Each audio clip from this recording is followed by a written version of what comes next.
What's up guys, this is your favorite fanfic YouTuber, the Fanfic Majesty, and welcome to another amazing video. You can follow me on Patreon for exclusive stories. 9-ko Chapter 176. Luo Te arrives at the Golden City. HP 15.6 Kun Bai Ji Bushing Dian Now 15's FQ 5057 TU. HPHK.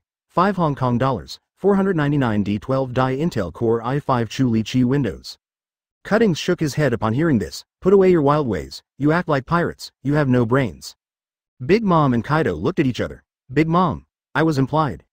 Kaido. Ha ha ha, I didn't hear it. Cuttings looked at Wayne. His mouth slightly shrank. It's true that they are all agents of the world government. He also has his own pride. But he is different from Wayne. Wayne just does it when he disagrees, and doesn't care about any action plan at all.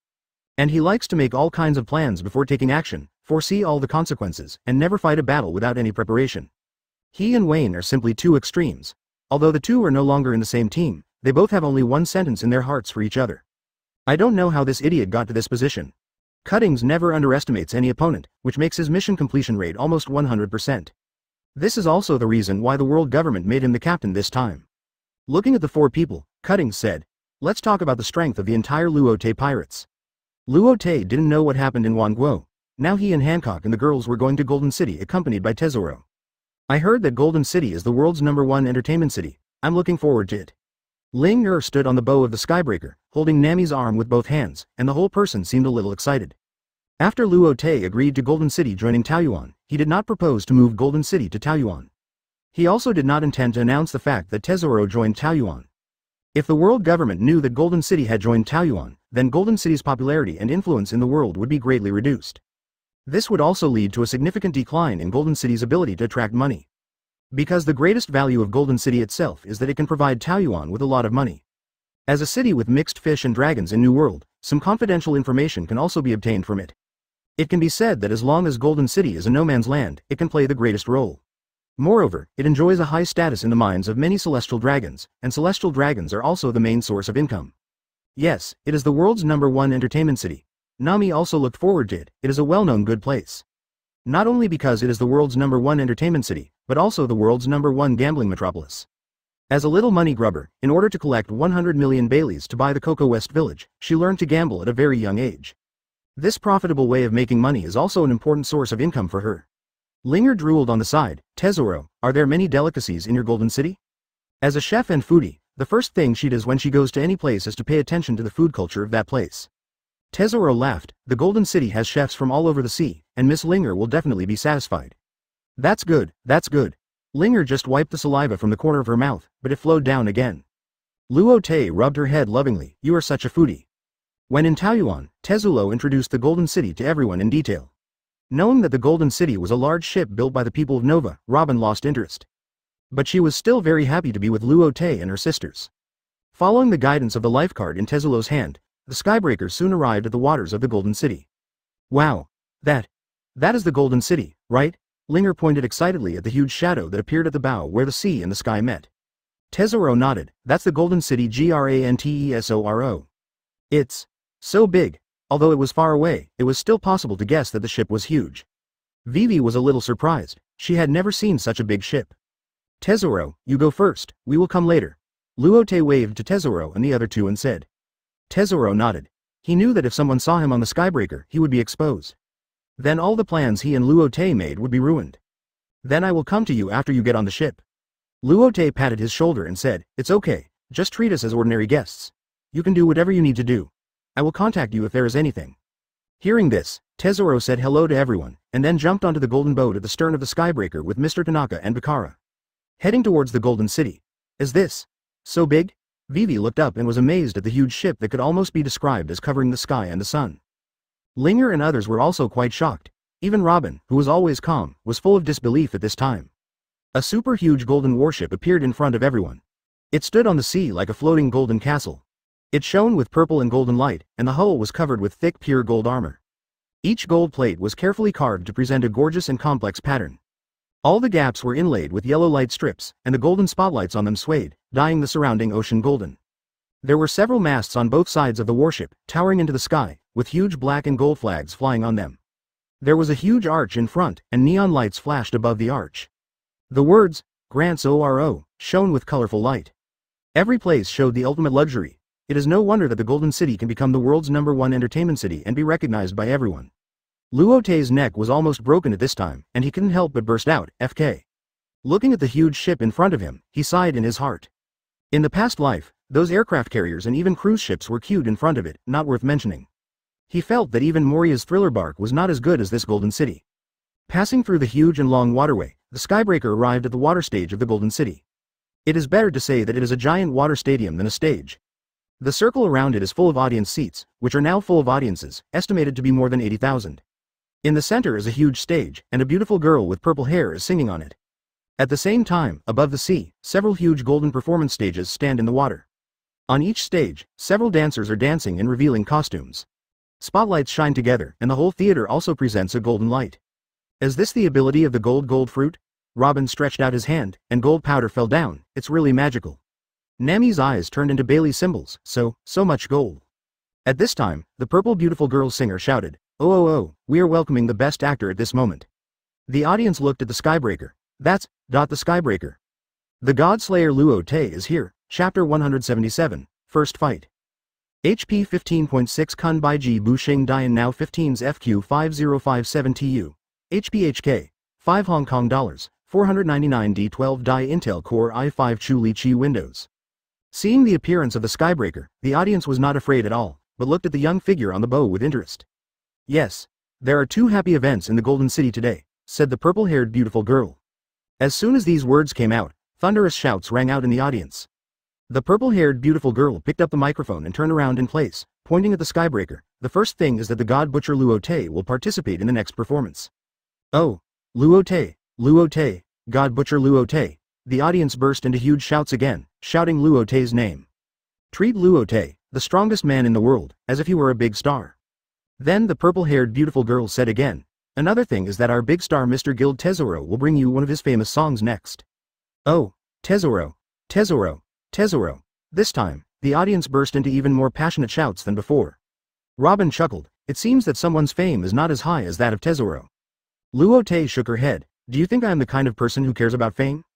Hancock was in a bad mood at this time, pouting and saying, they dared to plot against my husband, unforgivable. She would not allow anyone to plot against Luo Te. Luo Te gently rubbed her head. Okay, dear, Golden City is our territory now. Just then, a huge pirate ship appeared in the center of the stage from another entrance. That's the high-up pirates. Captain Mike is a big pirate with a bounty of 400 million. Now there will be a good show. This is really a luxurious show. Seeing the appearance of this pirate ship, the audience talked a lot, and they were also excited. Obviously they wanted to see the battle between the Luo Te pirates and the high-up pirates. And from their tone and eyes, it is not difficult to guess that it is not the first time that the battle between pirates is regarded as a show. Luo Te, give me back my goddess. A middle-aged man with a full beard and a height of 1.2 meters at the head of the High Chi pirates shouted. This person's identity is self-evident. Naturally it is the captain of the High Chi pirates, Mike. He saw Luo Te stroking Hancock's head just now, and he was instantly angry. Hancock is his goddess and his goal to go to sea. Ever since he knew that Hancock and Luo Te were together, he regarded Luo Te as his lifelong enemy. What? Luo Te frowned slightly. Goddess. May I ask this old brother, who is your goddess? Mike looked at Hancock affectionately. Hancock-sama, I like you. Hearing this, the audience was instantly unhappy. Hancock is also the goddess of many of them. Microphone, kill Luo Te. Hancock is everyone's goddess, she can't take her. Hancock is my goddess too. Microphone, kill Luo Te. Robin is my goddess. Robin, I love you. Nami is my goddess. Microphone, help me kill Luo Te. Hancock is yours. Nami is mine. Then Miss Linger is mine. For a while, the audience was full of voices denouncing Luo Te. Luo Te raised his mouth slightly, turned around and looked at the girls. It seems that I have delayed your search for happiness. Robin laughed. That's right, if you don't treat us better, we will be chased away by others. Except Hancock, the other girls were all full of fun, even Vivi was a little arrogant. Microphone looked at Luo Te and the beauties joking, and was furious. Damn it. You dare to joke with Lousy's goddess in front of Lousy. Lousy wants you to die. Microphone spitted, and then took out a black microphone from his arms. The dragon roars. He picked up the microphone and pointed it at the Skybreaker. Ouch! Instantly, a huge sound wave came out of the black microphone and rushed towards the Skybreaker. Luo Te's eyes lit up. Sound wave attacks are really rare. Wow, it appears. Sound wave attack. An irresistible sonic attack. I heard that a pirate with a bounty of 360 million was turned into dust by Mike's roar. Mike's roar is a devil fruit ability. That's it, kill Luo Te. Come on, Mike. The audience who saw this scene cheered for Mike. However, Luo Te just shook his head slightly, raised his hand and condensed an invisible electromagnetic barrier in front of the skybreaker. The powerful sound wave was like a drop in the ocean, without a trace, and Luo Te and his group didn't even move their hair. Mike's eyes widened. His sonic attack was almost invincible, invisible, and irresistible. He only saw Luo Te block it with a slight raise of his hand, and thought that he didn't have enough power. Dragon roar. Awoo! Suddenly, a sound wave stronger than before appeared. Go to hell, lousy. Mike's face was full of hideousness. Luo Te pursed his lips and reached out to the microphone. Electromagnetic force activated. Microphone's body flew uncontrollably towards Luo Te. Luo Te grabbed Microphone's neck, and Microphone couldn't get away no matter how hard he struggled. Nani. Seeing this scene, the members of the pirate group were stunned. They had never seen such a crushing scene before. That was a pirate with a bounty of 400 million. He always killed a whole ship with just one mouth. The audience around were also surprised. What did Luo Te do? Why does Microphone's body seem to be out of control? Is this the strongest fighting power in the world? It's so terrifying.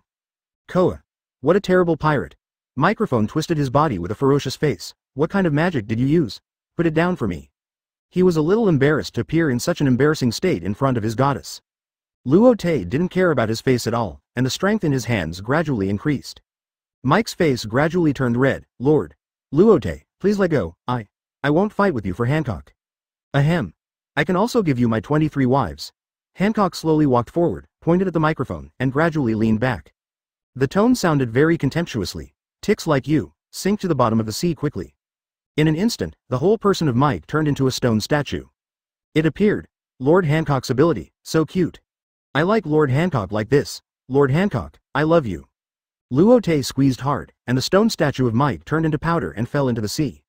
The crew members of the pirate group who were excited were also turned into stone statues at this time, with hearts in their eyes. This is art. Everyone applaud. The purple-haired beautiful girl said this when she saw this. Pa pa pa pa. The audience suddenly burst into thunderous applause. Lord Luo Te, you were great. Lord Luo Te, only you are worthy of Lord Hancock. Good kill. Such a lustful pirate deserves death. I have long been fed up with the microphone. Luo Te felt a little amused.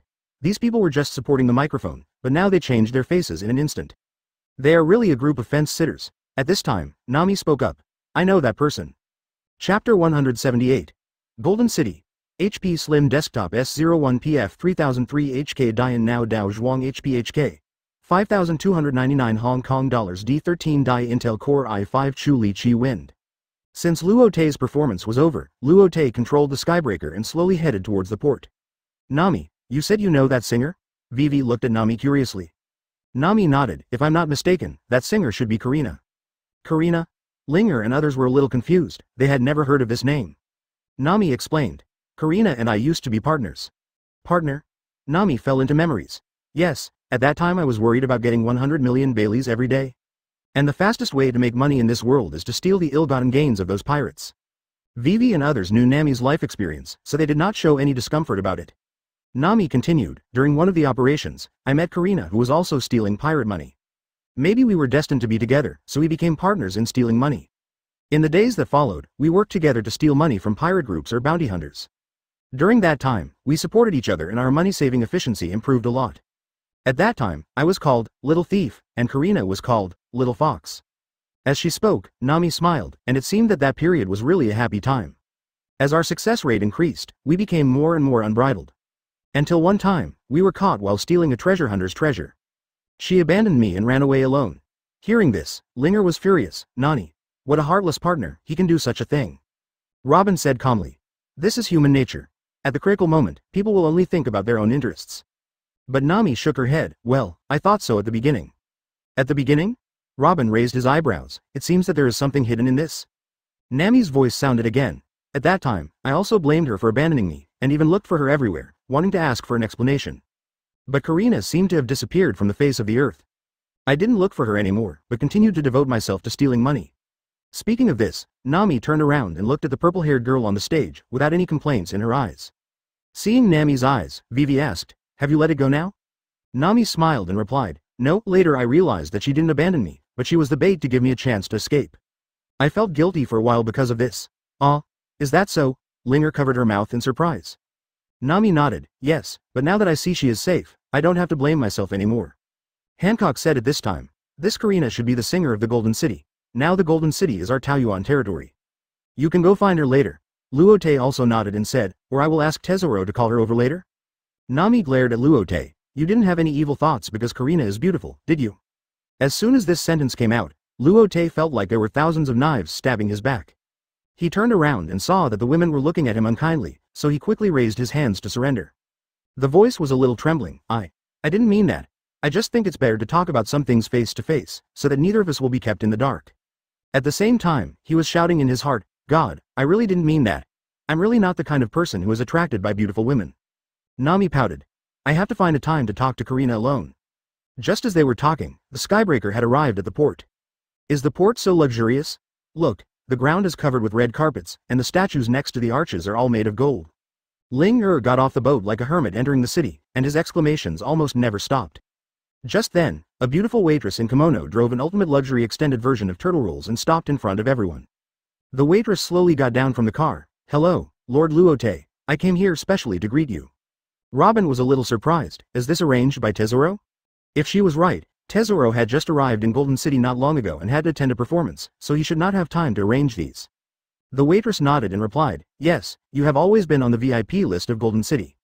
Vivi guessed at this time. It seems that Tesoro should have put us on the list a long time ago. The waitress said, I don't know about this. Anyway, when I came to work, Lord Luo Te was already on the list. Luo Te nodded. He knew that Tesoro had been paying attention to him a long time ago, so it was normal to be on the VIP list. He said to the maid, then lead the way.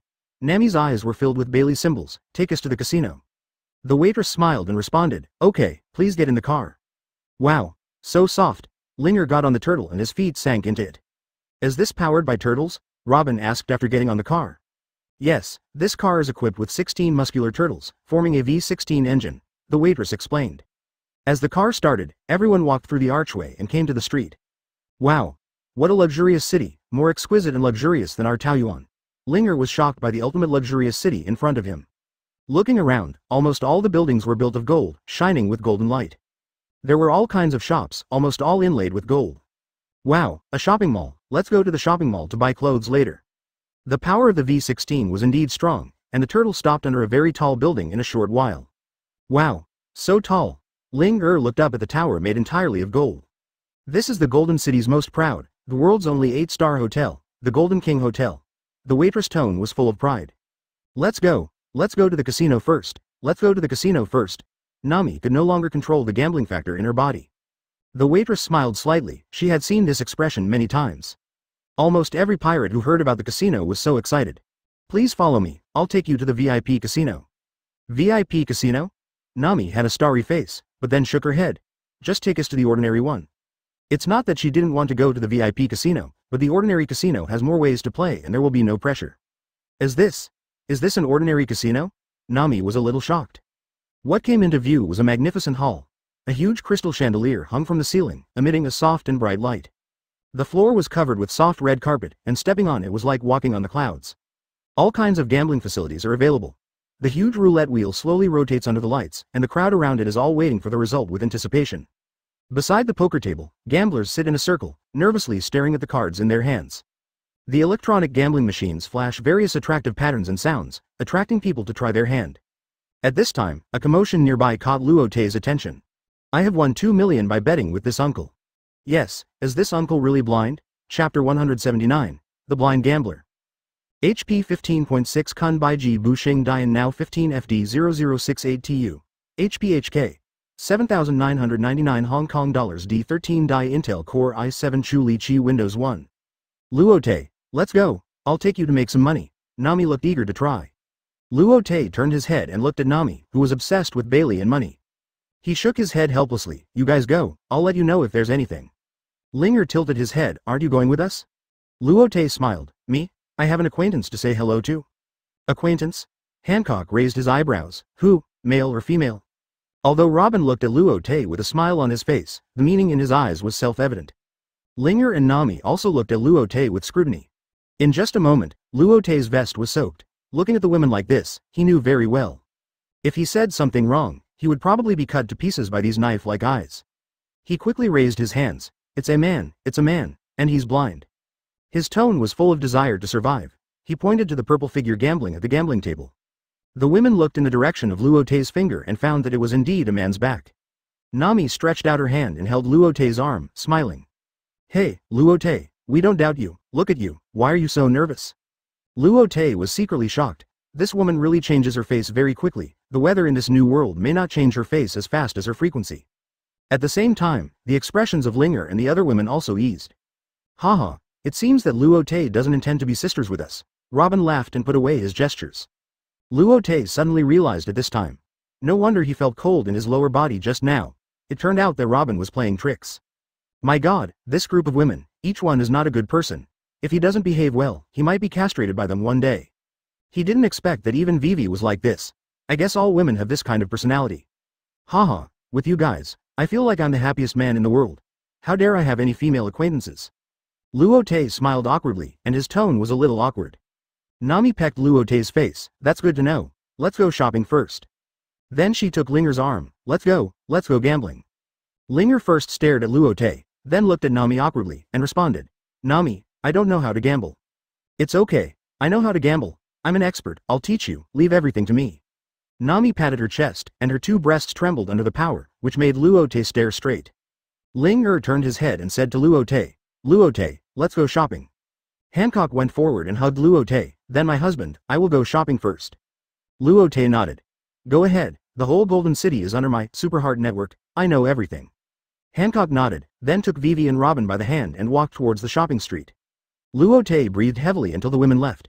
He couldn't help but pat his chest. I think I, the strongest man in the world, am actually a henpecked man. Then he made up a sentence. You dare to treat your husband like this, you will have a hard time tonight, and sent it to the women. The women who were originally a little excited froze, their legs became weak, and their faces turned red. Obviously, they all remembered Luo Te's terrifying fighting power. Vivi looked at Robin with a blushing face curiously, and asked in confusion. What's wrong, Sister Robin? Robin's legs trembled a little. No, nothing, maybe it's a little hot. Looking at the girl in front of him, he felt a little emotional. Vivi was still an innocent girl, and she would have to endure it in the future. Oh. Vivi nodded and looked at Hancock again. Sister Hancock, are you hot too? Hancock rubbed his legs. Yeah, it's a little hot. Vivi responded thoughtfully. Really? It seems to be a little hot. Forget it, let's go shopping. Then he took the hands of the two and walked towards the crowded shopping street. Hancock and Robin looked at each other and turned their heads with blushing faces. After Luo Te did all this, he slowly walked towards the gambling table where the blind man was. At this time, the gambling table was playing a roulette gambling game. There was a circle of concave scales on the roulette wheel, and the scales were black and white, evenly distributed like a dial. The dealer will put a white ball on the high-speed rotating roulette wheel. When the speed of the roulette wheel slows down, the white ball will fall into a hole in the middle. When the roulette wheel stops, the white ball will also stop on a scale. The game is to guess which color scale the white ball will eventually fall into. A beautiful dealer with revealing clothes and a great figure stood next to the gambling table. She stretched out her hand to spin the roulette wheel. Then she put a small white ball down the roulette wheel.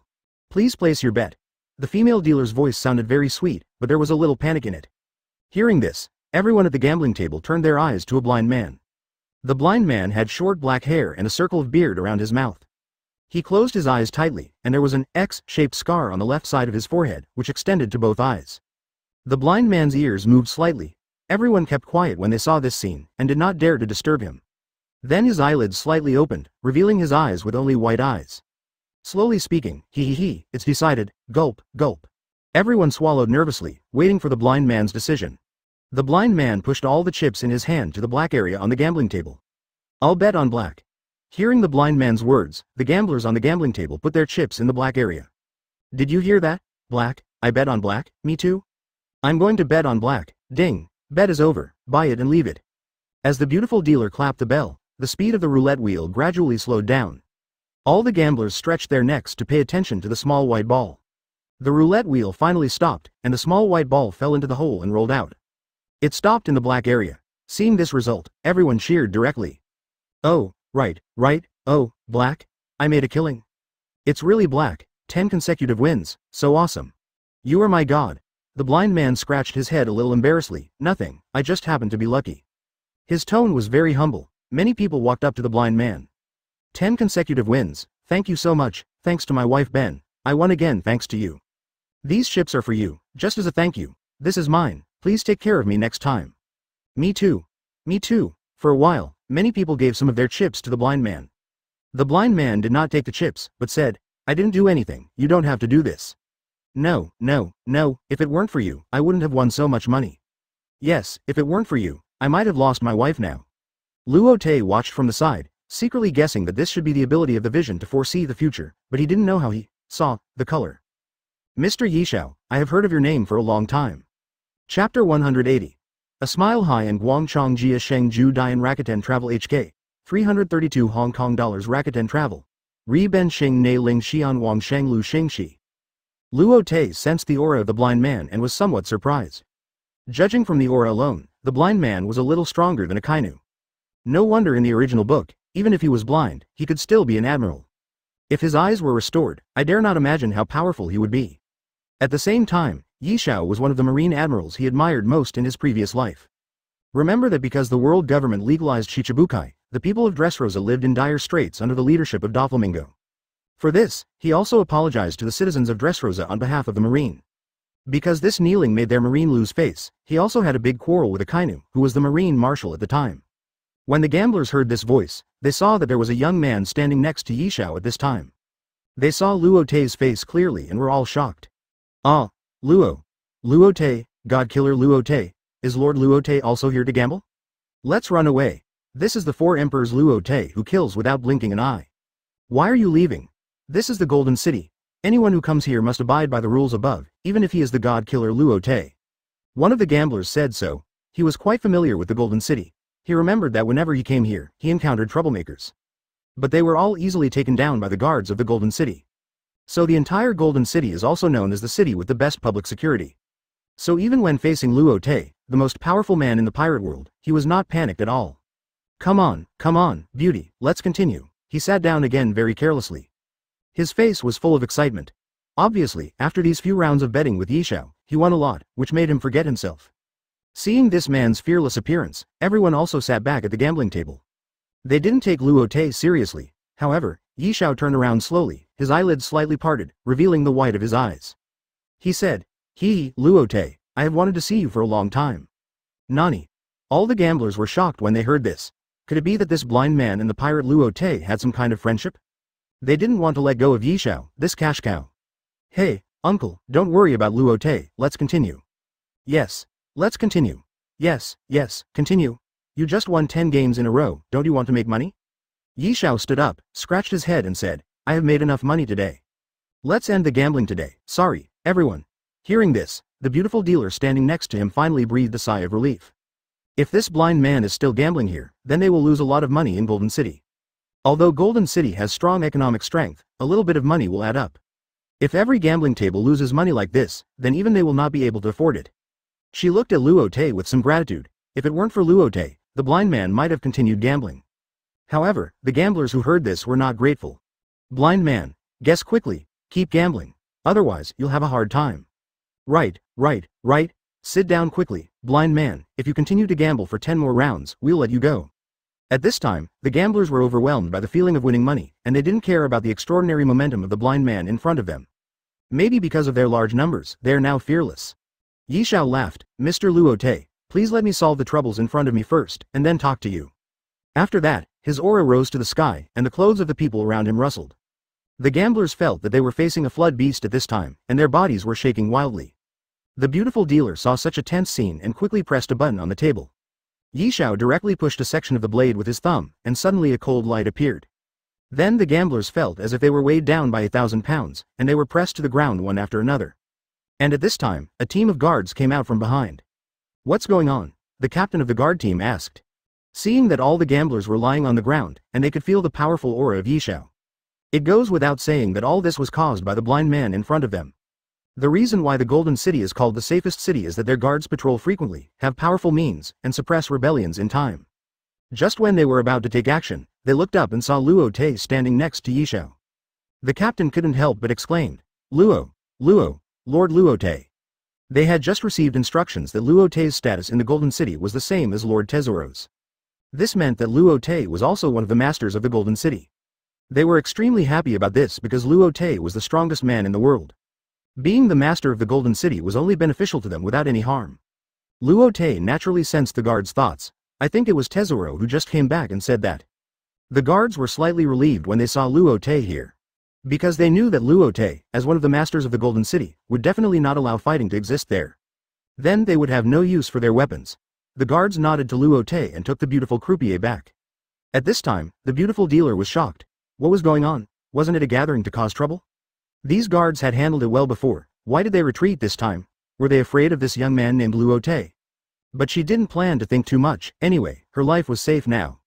Even if that group of people fought to death, it had nothing to do with her. Yi Xiao was also a little strange at this time. He could sense a team of well-trained guards. When they just appeared on the field, they were full of momentum. But now they retreated like a tide. Without thinking about it, he slowly put the knife that had just been pushed away more than an inch back into the scabbard. As the blade gradually returned to the scabbard, the gamblers felt that the gravity on their bodies was getting stronger. Originally, they could still move, but now they were lying on the ground and gradually unable to move. As the knife was completely inserted back into the scabbard, the ground where the gamblers stood was completely sunken. All the gamblers vomited blood and fell into the deep pit. Luo Te's eyes condensed, and he couldn't help but sigh at Yi Xiao's strength. I'm sorry to make you laugh, Mr. Luo Te. Yi Xiao turned around and said. Luo Te shook his head. No, Mr. Luo Te seems to know me. Yi Xiao walked towards Luo Te, but his body bumped into the corner of the gambling table. Luo Te sighed. It's still inconvenient to be blind. There is too much filth in this world, so it's good to be blind. Yi Xiao sighed. Luo Te agreed with the first half of the sentence and echoed. Yes, there is too much filth in this world. He said faintly, but what's the difference between closing your eyes and not seeing and covering your ears and stealing the bell? Alas, Luo Te sighed and continued. The filth in this world still exists, and people's lives are still in dire straits, and they have not changed because they closed their eyes. Yi Xiao was stunned when he heard this. Oh, I wonder what Mr. Luo Te thinks. Chapter 181. Abducting a smile. Seeing this natural disaster-like scene, the people who were gambling just now all ran out shouting. What a joke, money is not as important as life. In just a few breaths, the entire ordinary casino was almost empty. Only a few guards were left standing at the door. However, they did not have any strange expressions on their faces. They were used to such things. The captain nodded to Luo Te and began to call his men to clean up. Luo Te looked at the blind man in front of him with admiration. He knew that Yi Xiao was also a marine officer with a heart full of justice. He also had great ambitions in his heart, otherwise he would not have participated in the world conscription in the original book. He also had the wish to change the pattern of Marine. It was only after joining Marine that he found that the entire Marine was controlled by the world government. It is not an exaggeration to say that Marine is a lackey of the world government. The Marine in his mind was not like what he imagined, upholding justice and serving ordinary people. Instead, it served the world government and the celestial dragons. So much so that after seeing the Straw Hats defeat Doflamingo and rescue Dressrosa, he wanted to open his eyes and see Luffy's true face. He is Marine, Doflamingo is Shichibukai, and both belong to the world government. Even if he is angry, he cannot attack Doflamingo. He even needs to help Doflamingo stabilize Dressrosa and suppress Luffy and Law. At the same time, he is also a little dissatisfied with Marshal Akainu, who attaches great importance to Marine's face. This is also the point that Luo Te appreciates Yi Xiao, and it is also the point that many One Piece fans like in the previous life. Luo Te turned and walked out. Let's talk while walking. Yi Xiao nodded. Then it's up to you. After that, he followed Luo Te out. He had long wanted to see this most famous pirate at present. The reason why he wanted to meet Luo Te was mainly because he heard from many people that Luo Te was a good pirate, who punished evil and promoted good. And those people were almost all ordinary civilians. What they said should be true. Yi Xiao had met celestial dragons before, and knew very well that celestial dragons were a group of extremely arrogant and evil guys.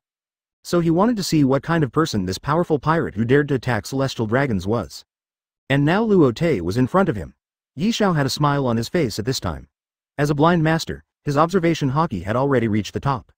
Not only could he sense the strength of his opponent, but he could also sense the good and evil of his opponent and his inner thoughts. He could now clearly sense that Luo Te was not evil, and should not be as evil as the rumors said. Mr. Luo Te, do you seem to know me?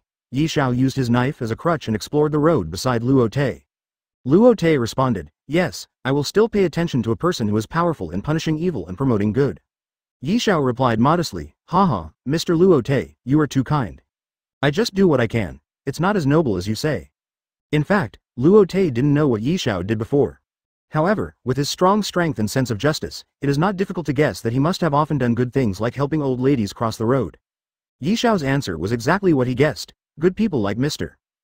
Yi Xiao are what the world needs. Luo Te walked slowly to the right of Yi Xiao. I don't know why Mr.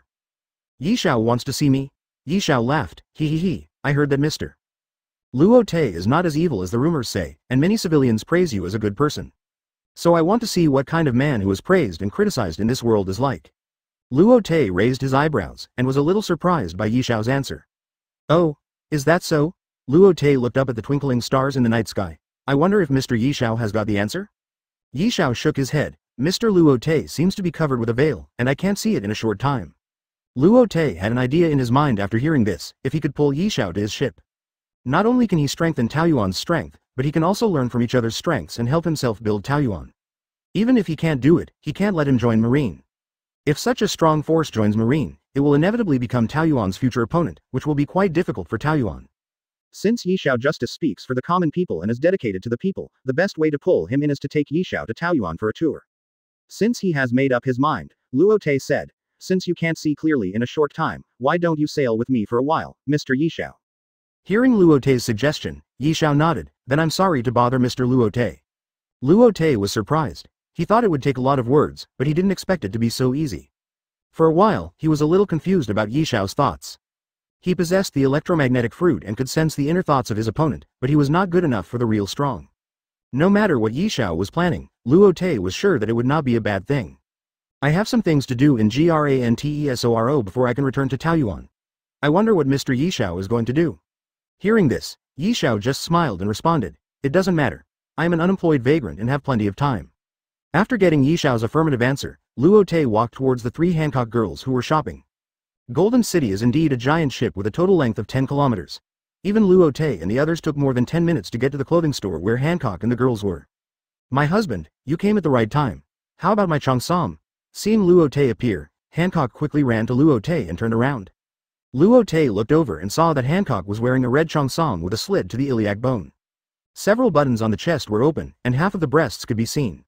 A pair of long white legs were exposed from the slit. It was perfect.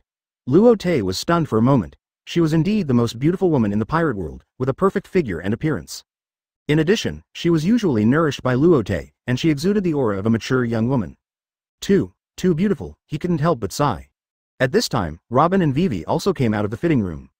Robin was wearing a blue suspender on her upper body and a hip skirt on her lower body. A pair of black stockings shone with an attractive luster under the golden light. Vivi was dressed more conservatively, with a light yellow tube top embroidered with peach flowers on her upper body and a light blue long skirt on her lower body. However, because she was well developed, the tube top was propped up with a high arc, as if it was about to burst. Gulp, Luo Te couldn't help swallowing his saliva. The 3 women all had different styles. Hancock is mature and charming, but with a little bit of cuteness of a little girl. Robin is mature and reserved, and feels safe like an older sister. Vivi is cute and gentle, but has a noble temperament like a royal family. Luo Te licked his lips. Why is there a sweet and salty taste? He reached out and wiped it and took a look. Damn. Good guy. Chapter 182. VIP Casino HP 15.6 Kun Bai Ji Bushing Dian Now 15's FQ5057 TUD12 Die Intel Core i5 Chu Li Chi Windows 11 Jia Yang Ban 15.6 inches, Dui Zhao. Blood. Luo Te was a little surprised. He actually had a nosebleed. It can't be blamed on his lack of self-control, it can only be blamed on the fact that his 3 wives have too many figures, which are simply a weapon to tempt people to commit crimes. Luo Te's performance is naturally the best answer to Hancock and the other 2. Seeing that their outfits made Luo Te bleed from the nose, the 3 women were quite satisfied. Too beautiful. Luo Te sighed. You are simply a clothes rack, these clothes look like they are made for you. Hancock looked at Luo Te with a blushing face. Husband, I can't button these buttons on my chest. He said with a distressed look on his face, tightening the clothes in front of him. It would be fine if he didn't tidy it up, but as soon as he tidied it up, a button below broke again. Seeing that the 2 rabbits were about to jump out, Luo Te quickly put an electromagnetic barrier on the 2 of them. As soon as he put it on, 2 big white rabbits appeared in front of him. Hancock's face flushed immediately. She didn't expect that her rabbits would jump out directly. It's okay, I opened the barrier. Hearing this, Hancock breathed a sigh of relief. His rabbit is exclusively for Luo Te. Luo Te took out a set of Hancock's clothes from the system space and gave it to Hancock to wear.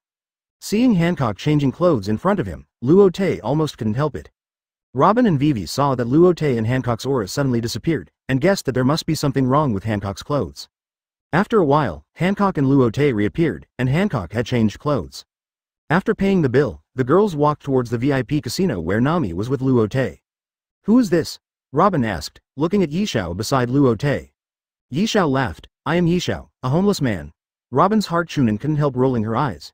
She could sense that Yishao's strength was extremely strong, almost as strong as Admiral.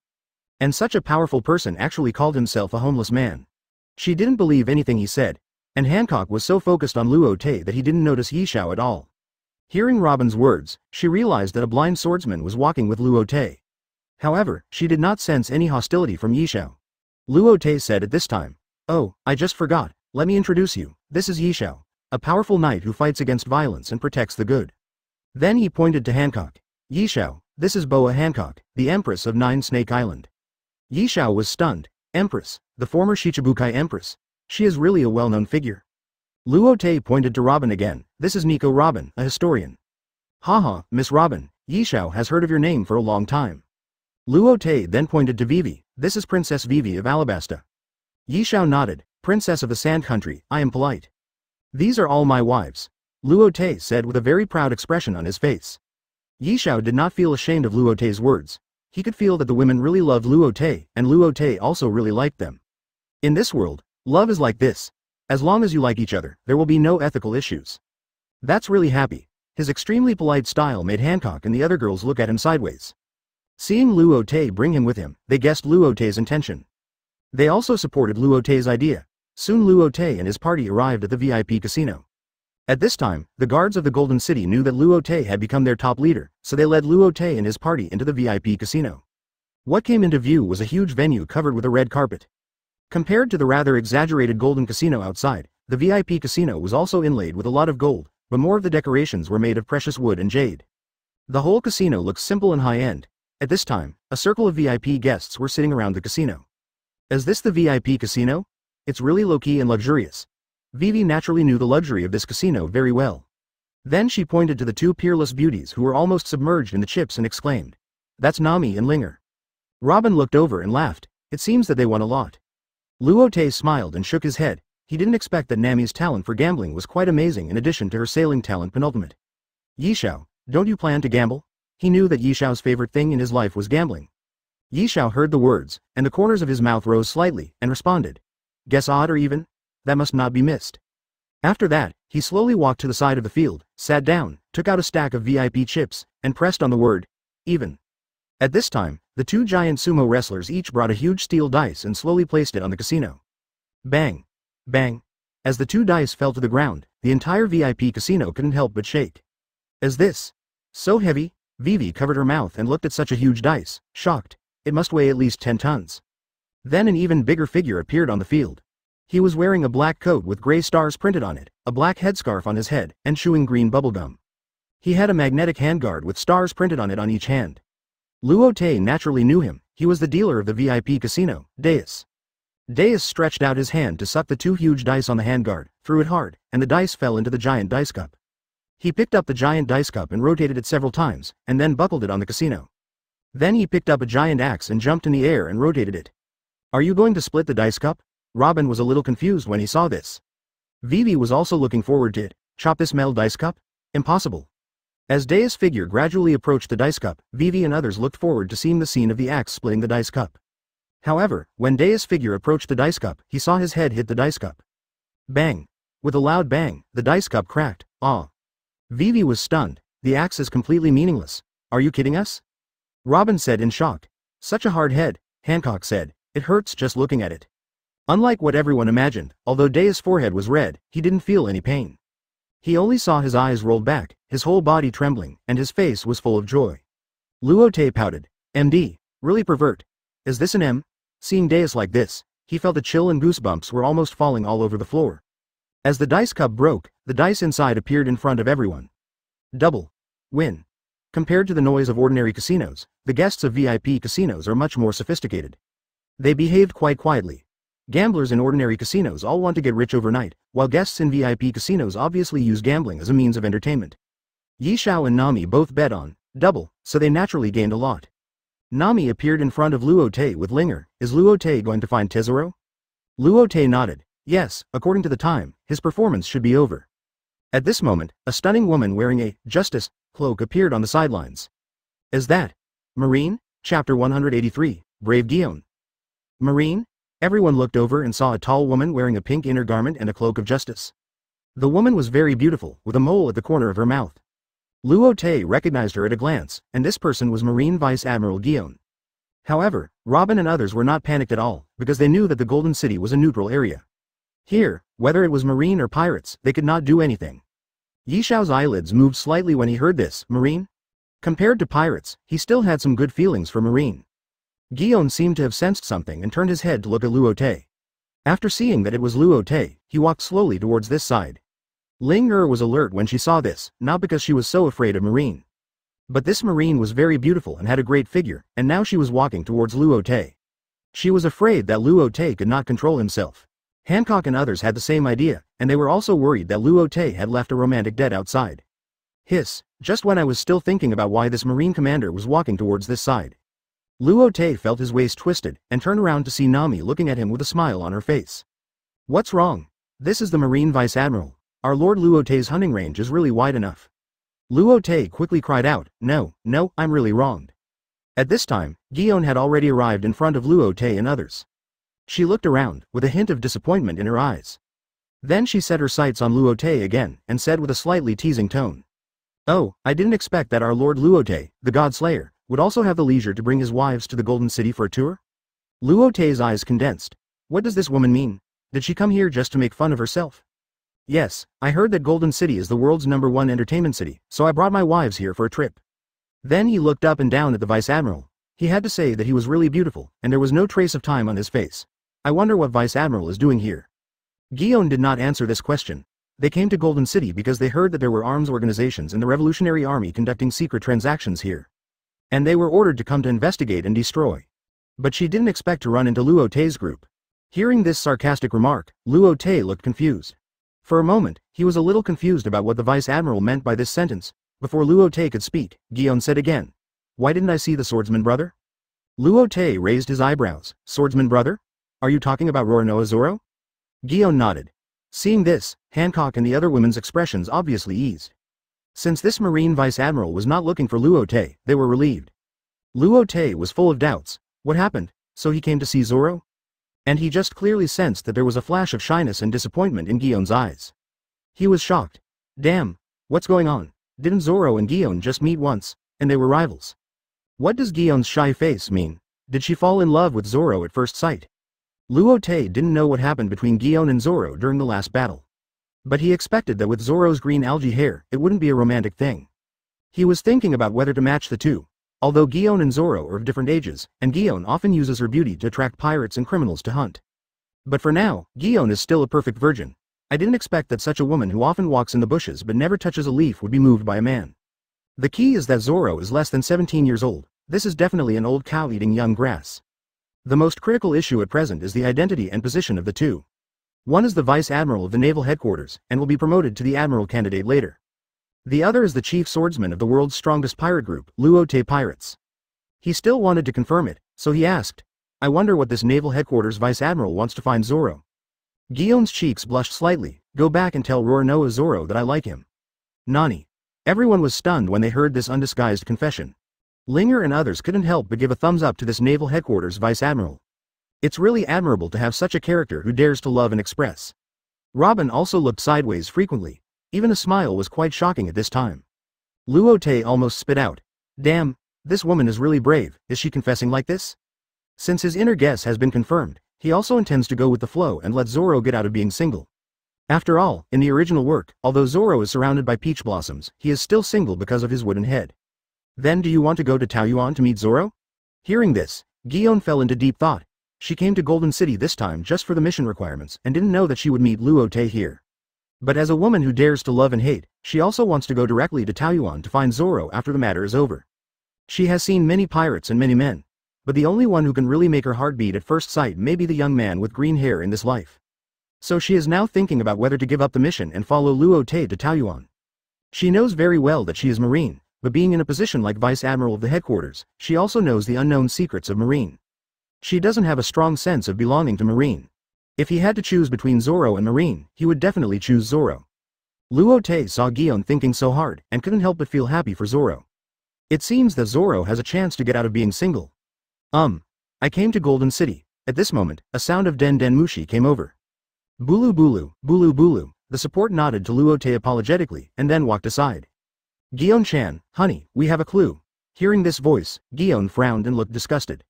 Where is it? Her tone was quite indifferent. It's in the basement of store number 10 in the eastern part of the city. Gion immediately responded. I'm here, and don't call me such a disgusting name. Gion hung up the phone and walked to Luo Te, saying to Luo Te. Tell Zoro that I have been single since birth. He is the first man I fell in love with, and he will be the last one. I will go find him. After that, he turned and left. Luo Te, am I dreaming? This seems to be the Marine Vice Admiral from last time. Ling stared at Gion's departing back, rubbing his eyes and asked. Obviously, he didn't believe that Marine would like a pirate. Luo Te smiled. In fact, he didn't expect that Momoshage Vice Admiral would fall in love with Zoro at first sight. Yeah, I didn't expect it either. Ling muttered, this green algae head is really capable. There is such a beautiful woman who likes him, and she is the Vice Admiral of the Naval Headquarters. Yishao's 3 views were shattered at this time. After living for so long, it was the first time I saw the Vice Admiral of the Naval Headquarters so boldly express his love, and the object of his love was a pirate. Chapter 184. The shock of a smile. Luo Te, how are you going to deal with this? Robin asked curiously. Luo Te stroked his chin. Isn't it interesting that the Naval Headquarters Vice Admiral and the Chief Swordsman of the strongest pirate group are together? He didn't plan to match the two of them just for his curiosity, and he just introduced them to meet. As for whether it will succeed, it depends on them. But he really hopes that the green algae head can get out of singleness as soon as possible. Nami tilted her head and looked at Luo Te. Are you serious? The only way for them to be together is that Momoshage leaves Marine. But is Marine really willing to let a Vice Admiral with such a strong power leave? Luo Te stretched out his finger and shook it in front of Nami's eyes. You underestimate love too much. Love can be leveled even if it is separated by mountains and seas. Nami was thoughtful after hearing this. Luo Te laughed and said, Gion can now speak out her love loudly. She must be a woman who will risk her life for love. Linger nodded with some understanding. Oh, so that's it. Okay, let's not talk about this. We are just introducing 2 people. As for whether Gion can successfully pursue love and whether Zoro will be single, it depends on Gion. After saying that, he took the lead to walk towards the elevator. After arriving at the top floor, a set of golden walls appeared in front of everyone, without a door. Everyone was very confused. When the maid brought them here just now, she clearly said that the office was behind, but there was no door in front of them. At this moment, a huge head came out of the wall. I'll hit it. Linger kicked the big head directly. Oh, it hurts. Don't hit it, don't hit it. Hearing this person begging for mercy, everyone saw clearly that it was one of Tesoro's men, Mr. Tanaka. You suddenly appeared and scared me. Linger patted his chest with a frightened look. Mr. Tanaka hurriedly apologized. Lord Linger, I'm sorry, I'm sorry. Seeing him like this, Luo Te looked sideways. In the movie, Mr. Tanaka is a big bad guy who often wears a wicked smile. Lord Luo Te, please hold hands. I'll take you in. Hearing this, everyone was a little stunned. How to get in? Is it like he just got out? As if seeing everyone's doubts, Mr. Tanaka smiled. I am a pervert who ate the pervert fruit and can travel through any inorganic matter. Luo Te nodded. He had seen the movie in his previous life, so he naturally knew it. As Mr. Tanaka led everyone through the wall, they came to a huge luxurious office. When Tesoro saw everyone appear, he immediately stood up and greeted them. How is it? Lord Luo Te, what do you think of my golden city? Luo Te nodded. Well, it's very good, it's worthy of being called the world's first entertainment city.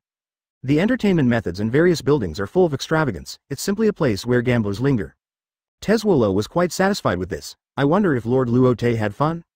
Luo Te didn't hesitate to hear this and replied, it's not bad. Oh, it's good to have fun. Teswolo is still confident in his golden city. Almost no one feels bored after coming to the golden city. At this time, his eyes paused and saw a blind man next to Luo Te. He asked with some doubts, Lord Luo Te, who is this?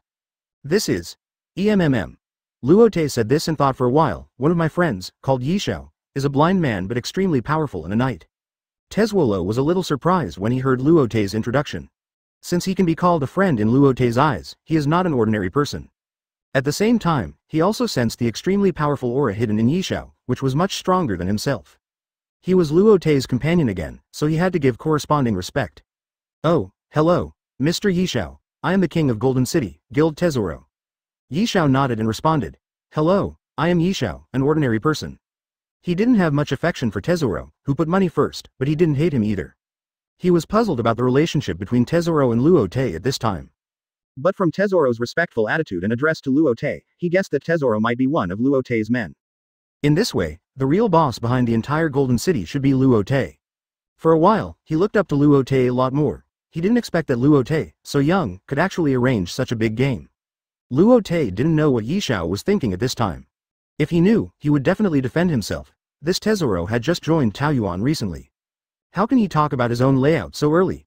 In fact, Tezuolo also knew Yi Xiao, and knew that he was a frequent visitor to Golden City and one of the VIP guests of Golden City. Although Yi Xiao could win a lot of money with a large group of people every time he came to Golden City. But he did not do anything to him like many casinos did, but gave him a ticket to the VIP casino. However, Yi Xiao did not go to the VIP casino, but always stayed in the ordinary casino, and did not gamble very much. It was just that Tezuolo did not expect that Yi Xiao was actually Luo Te's friend. He secretly felt lucky that he had not done anything excessive to Yi Xiao before. Then Luo Te and Tezuolo discussed in detail the future development of Golden City. They just planned to use Golden City as a pure commercial territory of Taoyuan, that is, as an economic source. As for the business, Luo Te was naturally not as professional as Tezuolo, so most of the time it was Tezuolo who made his own suggestions. Luo Te almost never objected, and he completely believed in Tezuolo. During the discussion with Luo Te, Tezuolo was quite shocked. He could feel that Luo Te had always put him on an equal footing. He almost completely let go of himself, unlike others who held everything in their hands. He also felt very advanced about many of Luo Te's opinions. He felt that his immediate superior had wisdom that should not be possessed at this age. And all their discussions did not exclude Yi Xiao, and they all treated Yi Xiao as their own. He was somewhat shocked by this feeling of being completely trusted, and at the same time he became more respectful of Luo Te. It was only after he heard the plans made by Luo Te and Tezuolo that he realized that Wang Jincheng had only joined Taoyuan in recent days. And in Luo Te's planning for the entire Taoyuan and Wang Jincheng, he heard that Luo Te's philosophy was completely people-oriented. No power, no exploitation, and no oppression, and the world they planned was what Yi Xiao had always wanted. For this reason, he actually had the idea of helping Luo Te build such a huge paradise. However, what made him feel the most incredible was that he had just heard the most shocking words in the world. That is, their ultimate goal was to overthrow the world government. You know, in this world, he still heard of a second person who wanted to overthrow the world government. The first one was the Revolutionary Army. Although there seemed to be pirates who wanted to overthrow the world government before, without exception, they all fell into the sea. Those pirates all wanted to use their own strength to fight against the world government. But Luo Te was different. He wanted to gather everyone's strength to build a paradise that could compete with the world government. Until later, he would fight against the world government. The only thing that made him a little worried was that the world government might not let Taoyuan develop steadily like this. Chapter 185. A smile in Taoyuan as the Skybreaker gradually docked at the largest port in Longan, Taoyuan, the island. Luo Te took Yi Xiao and others to slowly disembark. Originally, not wanted to take Yi Xiao to visit Taoyuan, but he said he wanted to see the world with his own eyes. Luo Te Wenyan did not refuse. He knew that he wanted to experience the life of Taoyuan personally through objective cognition. So Luo Te said hello and left with a few women. Yi Xiao got off the boat and his eyelids moved slightly. In his sight, there appeared the crowded streets and the prosperous city. Although he couldn't see, he could still feel the busyness of this place. Dada, Dada, Yi Xiao used his sword as a crutch and slowly moved forward on the road. He slowed down his speed to savor every bit of this huge city.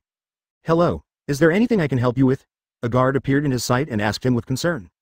Yi Xiao had never encountered such a situation before, and he was also very confused. The guard continued. You can't see, right? Do you need my help?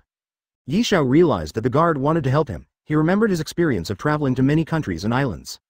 Most people saw him as a passerby and didn't think of helping him. There were even many islands where people looked down on him because he looked blind. I didn't expect that the guards in Taoyuan would ask about him. He didn't know if this was Luo Te's instruction, but a warm current still surged in his heart. This was the kind of concern he rarely encountered after self-mutilation. He smiled and responded, he. I have been blind for more than 10 years. Don't worry, brother. I can see the road clearly. The guard didn't continue when he saw Yi Xiao insisting like this. Then sir, be careful. If you need anything, please contact us at any time. Yi Xiao nodded and walked slowly forward, but at this moment, a faint smile appeared on the corner of his mouth. After walking for a while, just when he was wondering why there were no children on the road, a large group of children with school bags on their backs poured into the street. Yi Xiao obviously sensed that many children were coming out of a big door, as if they were doing something special. Oops. At this time, a little girl carrying a school bag bumped into Yi Xiao's leg, and she apologized quickly. I'm sorry, uncle bumped into you, are you okay? Although Yi Xiao couldn't see, he still smiled at the little girl and asked softly, I'm fine, didn't I hurt you? The little girl looked up and saw Yi Xiao's scarred eyes, and asked with some doubts. Uncle, are your eyes injured? Where are you going? Let me help you. Hearing the little girl's words, a few more children came over. Yes, uncle, let us help you. Uncle, where are you going? It's still very inconvenient to be blind, let us help you. Originally, Yi Xiao was going to refuse, but now he was very curious about what these children were doing just now, so he agreed. Then I'll trouble you kids. I need to go to the nearest noodle shop. A child on the right took his hand, and another child walked in front of him. Slow down, there are steps ahead. Be careful here. Along the way, several children carefully pointed the way to Yi Xiao. A warm feeling came from that little hand. That was something he hadn't seen for a long time. In the past, when those children saw him, they always stayed far away and never dared to come forward to lead him. By the way, little girl, were you doing some group activities just now? The little girl tilted her head. Don't you know? This time is just when we are out of school. Out of school? Yi Xiao shook his head. He felt particularly unfamiliar when he heard this word. And it was not difficult to hear from the little girl's tone that this, out of school, seemed to be something everyone knew. How should I say? We usually go to school. Yi Xiao guessed that it should be the same as those noble princes and princesses of the kingdom. Does everyone here go to school? The little girl replied. Yes, each of us has to go to school to study at the age of 4.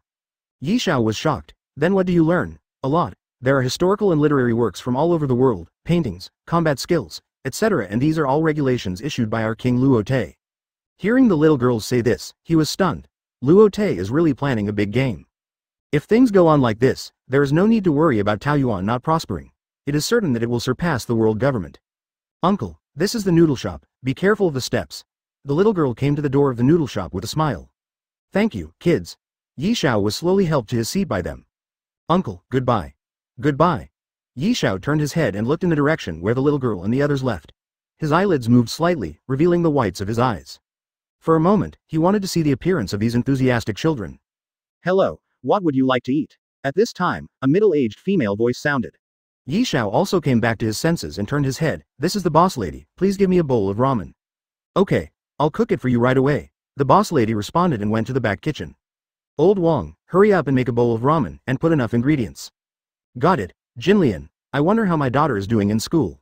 Oh, my daughter will be back from vacation tomorrow, and you worry about her every day. School is the safest place in Taoyuan. Oh, I haven't seen my daughter for a long time. The couple did not shy away from Yi Xiao's family talk. A smile appeared on Yi Xiao's lips. In his eyes, the neighborhood was full of harmony. It was not that he was eavesdropping, but these happy voices unconsciously entered his ears. For a while, he was immersed in this peaceful atmosphere. Hello, your ramen is ready.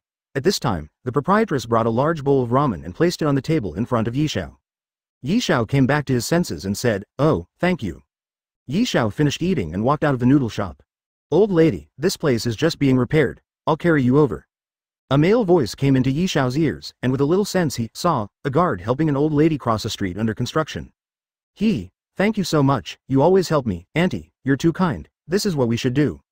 For a moment, the sun shone on Yi Xiao's body, warm. Dad, this Teach is my team member, I must take this responsibility. Chapter 186. What happened to the Whitebeard pirates? HP 241 4 Kunji 10 Bai Ji Bu Xing Dian Now plus HP Prelude Shang Kai Shi Bai Ji Bu Xing Dian Now Show T Bao D 13 Die Intel Core i5 Chu Li Chi Windows. New World, Moby Dick. A young man with a cowboy hat and freckles on his face was full of anger. He was standing at the side of the ship. If a man with a pineapple head hadn't grabbed his arm, he would have jumped off the ship. Marco, don't stop me, he turned and said to the pineapple-headed man. Obviously, this pineapple-headed man was Marco, the captain of the first team and the ship's doctor of the Whitebeard pirates. Marco still showed no sign of letting go, and his hand was tightened. Ace, don't be impulsive, listen to what Daddy says. This freckled man was naturally the captain of the second team of the Whitebeard pirates, and also Luo Te's disciple, Ace. Ace turned his head and looked at Whitebeard next to him. Dad, I have to do this. I can't let Thatch die in vain. Ace went after Teach because Teach killed the captain of the fourth team and stole the dark fruit. And Teach was a member of the second team. For such a thing to happen, he, as the captain, had a certain responsibility. It happened just after a banquet last night. Dad, Mira-san, we got a trophy from the last pirate group we wiped out. You will be very happy to see it.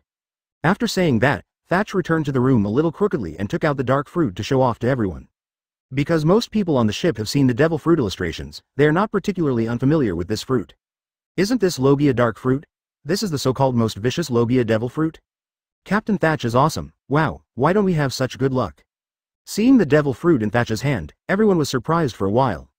It's not that they haven't obtained devil fruit before, but this is the first time they have seen such a heavyweight one. In their pirate group, Dad will not take back their trophies. The power to deal with these trophies is in the hands of the captain himself. Ace walked forward and hooked Thatch's shoulder. Hey, Thatch, you're so lucky. I only got 2 zone devil fruits last time. Thatch laughed. Ha ha ha, Captain Ace, you are so strong, you will definitely get a stronger devil fruit next time. Ace pursed his lips and responded somewhat uninterestedly, forget it, my luck is not good. You know, devil fruits are all about fate. On the Whitebeard pirate's ship, the captains with the best relationship must be Thatch and Ace. When Ace just got on the ship, Thatch gave a lot of help. Similarly, Team 2 and Team 4 often go out to sea together, so the two teams have also forged a deep friendship. But when Thatch showed off the dark fruit to everyone, no one noticed a pair of greedy eyes in the corner. Thief, ha ha ha ha, I finally waited for you. This person is naturally Marshal D. Teach. After seeing the devil fruit in Thatch's hand, he slowly breathed a sigh of relief. Originally, he joined the Whitebeard pirates just for this devil fruit. And now this fruit is right in front of him, within easy reach. He looked around quietly and found that everyone's eyes were attracted by this devil fruit. Naturally, it was not the best time to take action. Although he was extremely excited, he could only hold back this impulse. After all, it seemed that no one was interested in this fruit now. So this devil fruit should not be eaten by anyone in a short time. Moreover, he had been forbearing for so many years and was not in a hurry. Thief, ha ha ha. Captain Thatch congratulates you on getting such a powerful devil fruit. I toast you a glass. Teach raised his glass and came to Thatch. Ha ha ha. Thank you, Teach, thank you everyone. Thatch raised his head and took a big sip. He was in a very comfortable mood at this time. Similarly, because Thatch got such a powerful devil fruit, the whole banquet reached a climax. Compared with previous banquets, everyone just drank a little more, especially Thatch. The banquet went on for a while. Bang, Saki was clinking glasses with Ace but fell to the ground. Ha ha ha, Saki, your alcohol tolerance is too low. Ace blushed and his body was a little shaky. Ha ha ha, I rarely saw Thatch drunk before. This time he seems to be really happy. Ha ha ha, forget about him, let's continue drinking. As the banquet came to an end, everyone was drunk and snoring on the deck. Even Whitebeard was sitting on a chair with snot bubbles coming out of his nose. Captain Thatch. Captain Thatch. Teach patted Thatch's shoulder gently, I'll take you back. Seeing that Thatch still didn't respond, Teach took his arm and slowly walked towards the cabin. And some confused crew members didn't show anything when they saw this. Because Teach is an absolutely good person on the ship. No matter what everyone is doing, as long as he can help, he will come to help. And this Teach has an amazing alcohol tolerance and has never been drunk. So most of the time when the crew members are drunk, he takes them back. Teach helped Thatch to the crew lounge and looked inside to see that there was no one. Then he looked back vigilantly and there was still no one. He looked at the devil fruit that Thatch was holding tightly in his arms, and his breathing became rapid for a moment. He reached out to pull it, but didn't take it out. At this time, Thatch's eyelids moved slightly. Teach was startled. Captain Thatch? Thatch slowly opened his eyes. Oh, it's Teach, are you the one who sent me back again? Thank you. After that, he closed his eyes again. Seeing Thatch's trusting look, Teach looked around quietly again. They rarely have banquets to this extent that everyone is drunk. If you miss this opportunity, it will be difficult to get the dark fruit again. He made up his mind. He took out a dagger from his back, and the blade of the dagger shone with a cold light in the moonlight. He whispered, Thief, ha ha ha, Captain Thatch can't blame me, you can only blame you for getting the dark fruit. After that, he stabbed the dagger into Thatch's chest. Ah, you? A sharp pain and the ultimate suffocation made Thatch's eyes widen. With a look of disbelief, he saw a devilish face. Teach? You? Teach covered Thatch's mouth, making his next sound become a woohoo. After a while, Thatch's trembling body softened. Teach was not relieved, and the dagger turned 720 degrees in the middle of his heart. He didn't take the devil fruit from Thatch's hand until he was sure that Thatch was dead. He bit it. Alas, Marco, let Ace go. Whitebeard sighed and said. Dad. Marco was shocked when he heard this. Usually, Teach was not very good on the ship, but his momentum was very strong. Almost as strong as a captain. What's more, Teach has obtained the most brutal ability in the world, dark fruit. It is even more impossible for ordinary people to deal with it. It's not that he doesn't believe Ace, but since this Teach can endure to this extent, he must be a very scary person. He doesn't want Ace to get hurt. It's okay, just let Ace go. Whitebeard waved his hand. Marco had no choice but to let go of Ace's arm. Ace jumped onto a small yacht and drove off at high speed into the distance. Chapter 187. Arrival at Dressrosa New World Taoyuan. A burly blind man walked on the street with a cane. It's really a place that makes people yearn for it. People living here are very happy. This person is naturally Yishao, who came to Taoyuan. He has lived here for more than 20 days. During this time, Luo Te specially left a small courtyard for him in Shangdola. Yishao is like a tourist who comes to Taoyuan. He sees different things in the direction he travels every day, and he almost walks around the whole Longan. In fact, from the beginning of Taoyuan, he felt that this country is completely different from other countries. Whether it is the basic living standard or the people's life satisfaction, it is much better than those countries he has seen before. It seems that everything here is for the lives of civilians. This is a completely people-oriented country. In fact, he had high expectations before coming to Taoyuan, but he didn't expect that after really coming to Taoyuan, it would be much better than he imagined. You have to know that Luo Te has been at sea for more than a year and established Taoyuan for less than half a year, and he can achieve such a level. In this chaotic new world, Taoyuan is like a clear stream in another dimension. During the time he stayed here, Yi Xiao felt that he was almost purified. A luxurious pirate ship slowly stopped at the port. The hull was cast with hard steel and was about 50 meters long. There were 3 masts on it, and a flag was hung on each mast. The main body of the flag was a skull, with a magnet icon inserted diagonally on the left and a lightning symbol inserted diagonally on the right. It was naturally the Skybreaker. After the ship stopped, Luo Te jumped off the ship first, and Luo followed closely. Since Mr. Luo Te said that this country is interesting, I will also see what's going on. Yi Xiao walked down slowly. This time Luo Te came to Dressrosa mainly to accompany Luo to take revenge. It happened that Luo said he was ready and asked Luo Te to leave to go to Dressrosa for revenge. Although Luo Te knew that with Luo's current strength, it would not be a problem to seek revenge on Doflamingo. But the whole Don Quixote family is not just Doflamingo, so he also plans to go with them to prevent any accidents. Luo was naturally very happy after knowing this, but there was a premise with Luo Te, that he had to take revenge himself. Luo Te naturally nodded in agreement. If he couldn't even take Doflamingo down, it would be a bit embarrassing on the Luo Te pirate ship. In addition to Luo and the 5 girls who always followed Luo Te wherever he went, Yi Xiao also went with him this time. Luo Te knew that Yi Xiao, who had lived in Taoyuan for so long, had wavered in his position. And now all he needed to get him to join the Luo Te pirates was an opportunity. He knew that Dressrosa was a country that seemed full of love and enthusiasm on the surface, but in fact, it was hiding an unknown darkness in secret. This was most likely the opportunity for Yi Xiao to join the Luo Te pirates. So he suggested that Yi Xiao go to Dressrosa with him. Yi Xiao didn't have anything important to do, so whether he went to visit Taoyuan or came to Dressrosa, he mainly wanted to see Luo Te. In addition, he heard Luo Te say that the casino in Dressrosa was also a must-try, so he agreed. As soon as they landed on the island, their noses were blocked by the mixed smell of countless aromas. Wow, oh, it smells so good. Linger closed her eyes and took a deep breath. Hearing this, everyone couldn't help but sniff it, and they all felt a very good smell. Well, there is a fragrance of flowers, food, and a faint smell of perfume. Linger shrugged her nose and nodded. As a chef, her nose is naturally very sensitive. Luo Te also knew Dressrosa very well. As the group walked forward, they came to the street. Wow! After coming to the street, the fragrance became stronger and refreshing. Linger always looked like a child wherever she went. When she lived alone with her grandfather, she was strong and sensible. Until Luo Te appeared and joined the Luo Te pirates, she liberated her nature and completely restored her Lolita personality. Even now that she has become Luo Te's woman, she still looks like a child. Luo Te, let's go eat first. Anyway, we have plenty of time. I heard that Dressrosa's food is quite famous. Ling turned around and grabbed Luo Te's arm and kept shaking it, acting like a spoiled child. Luo had no objection to this, and revenge was not in a hurry at this time. The same thing happened to everyone. At this time, a big yellow dog ran towards the crowd from the corner of the street. At the same time, the big yellow dog was holding a furry toy arm in its mouth. Stop, you damn dog! Under everyone's surprised gaze, a stuffed toy with a broken left arm chased after them. It was still shouting, "Stop, give me my arm back." Linger was stunned. A talking stuffed toy? Am I seeing things? Nami rubbed her eyes and said in the same unbelievable tone, "You are not seeing things, it is really a stuffed toy talking." Hancock crossed his arms and guessed, could it be a child wearing a doll's coat? It shouldn't be. Look at the joints of the doll, and the softness of the arm should not be a real person, Robin said at this time. Then, is this really a stuffed toy talking? Linger covered her mouth. This scene somewhat subverted her worldview. Vivi also sighed. New World is really full of surprises. The past 10 years of living have not seen as many things as these few months, and each one is quite shocking.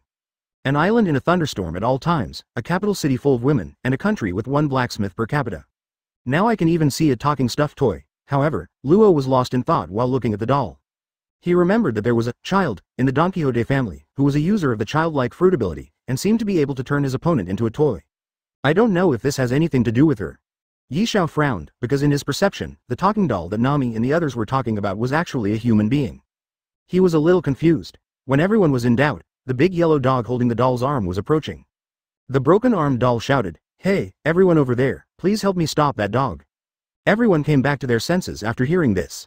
Nami stretched out her hand and turned into a cloud, slowly trapping the big yellow dog. Woof woof woof. The yellow dog struggled and shouted in the cloud, and the arm in its mouth fell off.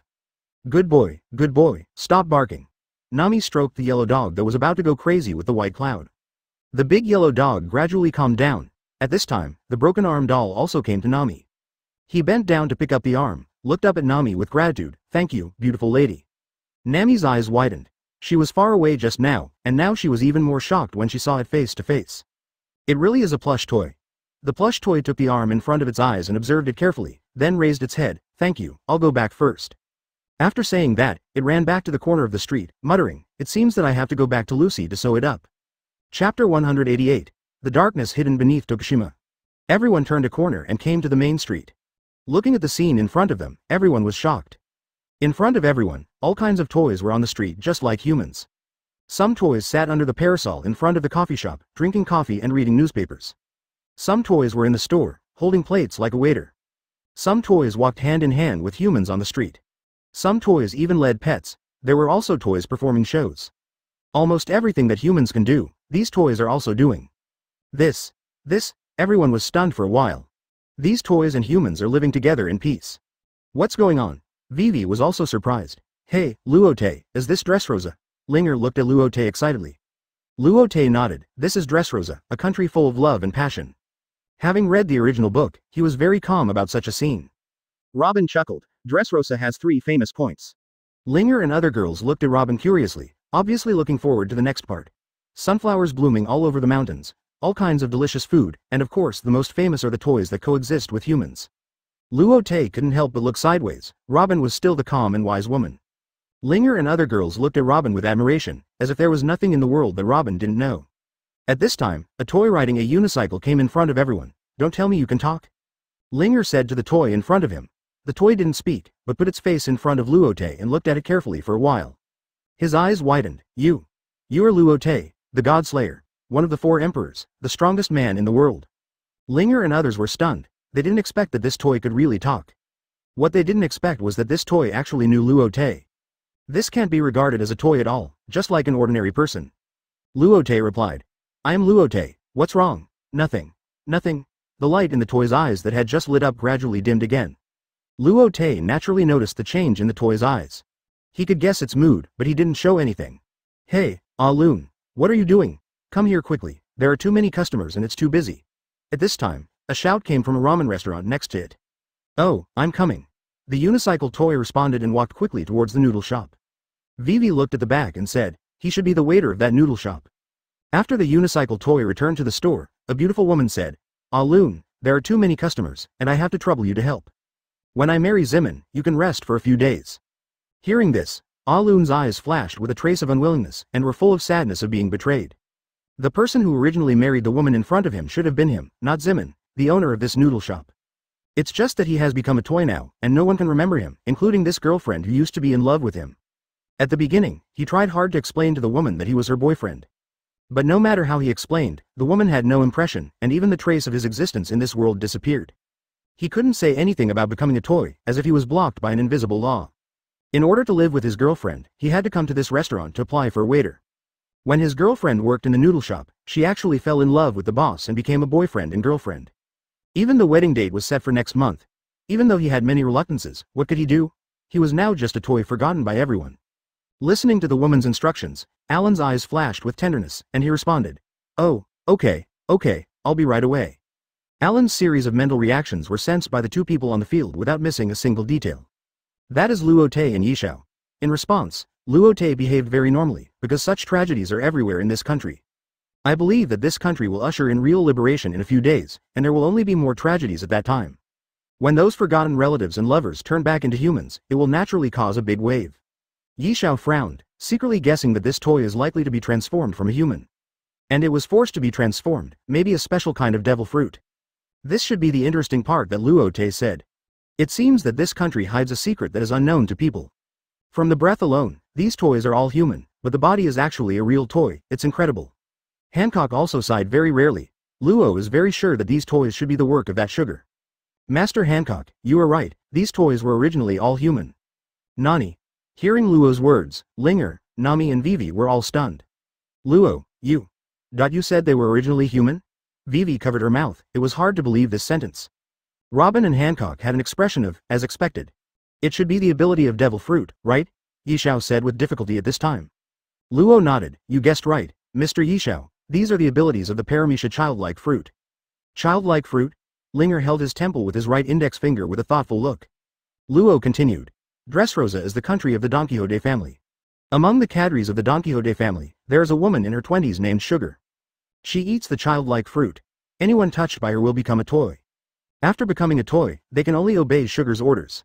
What's more terrifying is that after becoming a toy, all traces of this person's life in the world will be gradually eliminated. Except for himself, no one remembers his existence. Everyone looked frightened when they heard this, seeing that almost 1/3 of the streets are toys. That means that nearly 1/3 of the human beings in this country have been turned into toys. It's so terrifying. It turns out that this country is not as harmonious as it seems on the surface. It should have a dark history, Robin said with a gleam in her beautiful eyes. Vivi was furious. Doflamingo's way of governing the country should be to turn all opposing voices into toys. As a princess of a country, she couldn't stand this kind of method. Damn it, this is just a trick of covering one's ears and stealing the bell. Linger was also furious. Chapter 189. Doflamingo at this time, in the hall of the king's Highland Palace. Doflamingo sat in the main seat, and Pika, Diamante and Torpal were all there. Doflamingo looked at Luo Te and his group on the screen in front of him, his expression a little gloomy. Fufu, Luo Te, you're here. Torpal walked around the hall anxiously. Doflamingo frowned slightly and waved at Torpal. Torpal, stop shaking, it makes me dizzy. However, Torpal walked in front of Doflamingo and leaned against his face. Luo is here this time too. Is he here to avenge Krasun? Hearing Torpal say this, the hearts of several people on the field could not help but jump. They knew clearly that Krasun had taken good care of Luo when he was a child. And Krasun died under Doflamingo's gun. Luo must have witnessed it with his own eyes. Then Luo's purpose of coming to Dressrosa this time is self-evident. Doflamingo looked at the snot that was about to drip onto his face, with a look of disgust on his face. He quickly reached out and took an empty plate from the table beside him and put it in front of him. Torpal, you're too close. Torpal seemed not to hear and moved closer. At this time, the snot was only 10 centimeters away from Doflamingo's face. Seeing this, Doflamingo could only hold his breath. Speak, Dover. Doflamingo couldn't help it. He grabbed the air with his right hand, and a line suddenly appeared out of thin air and poked Torpal directly. He pulled Torpal aside. How many times have I told you not to get so close to me? Ming's eyes were full of disgust. Torpal was not angry at all, but said, Luo Te is here this time, do you think we should consider escaping first? When Torpal said this, the hearts of the people sitting in the hall sank to the bottom. Doflamingo's brows furrowed even deeper. Law must have come here to avenge Krasun. If Law was just a lone man, he would not feel guilty at all. But the problem is that Law is now the ship doctor of the Luo Te pirates, and he will definitely have a life and death battle with him. If he can't beat Law, he will naturally be killed by Law. If he can beat him, he won't dare to do that. Behind him stands Luo Te, the most powerful man in the pirate world who can fight against 2 emperors. If he hurts his partner, he will definitely be ruthlessly wiped out by Luo Te. So from now on, his end is death anyway. Although the result is sad, he doesn't regret killing Krasun at all.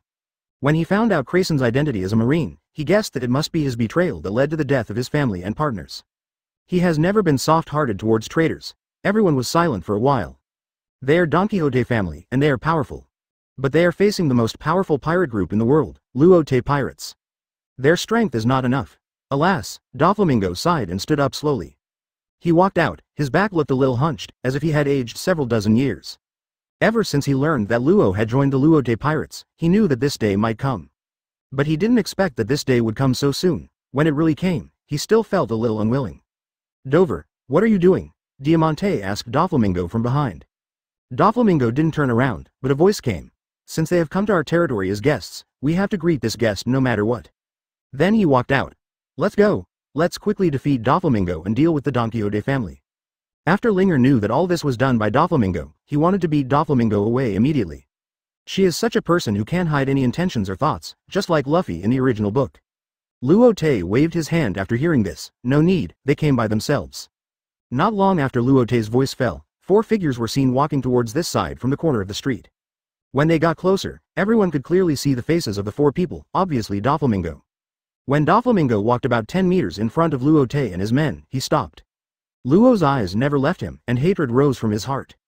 Doflamingo looked at Luo Te and was secretly shocked. He was indeed the strongest man in the world, and he didn't even dare to look him in the eye. He was even stronger than Kaido, and his strength was terrifying. He had seen Luo Te's photos and bounty orders, but he was still shocked when he saw him in person. He didn't expect Luo Te to be so young. If he remembered correctly, Luo Te should be more than 18 years old now. I don't know why Luo Te, the God Slayer, came to me. Luo Te raised his eyebrows. As expected of Doflamingo, although he was facing a powerful enemy, he still couldn't lose in his tone. I said I came to Dressrosa for a trip, do you believe it? While speaking, he also looked up and down at the Shichibukai in front of him, and sure enough, everything was the same as he imagined. He had some strength, but not much. If he was on his own ship, he would only be ranked last. And from the look he just gave him, Luo Te clearly saw his fear of him. Doflamingo's biggest reliance is only two people, one is Kaido, but Kaido was beaten by Luo Te. The other is the world government, and Luo Te doesn't seem to be afraid of the world government. Instead, he killed 4 celestial dragons. Doflamingo wanted to curse at this time. Can you explain it clearly? Don't joke, let me die clearly. Then his eyes fell on Luo next to him, and the corners of his mouth rose slightly. Luo, long time no see, I didn't expect you to have grown up so much, time is really like flowing water.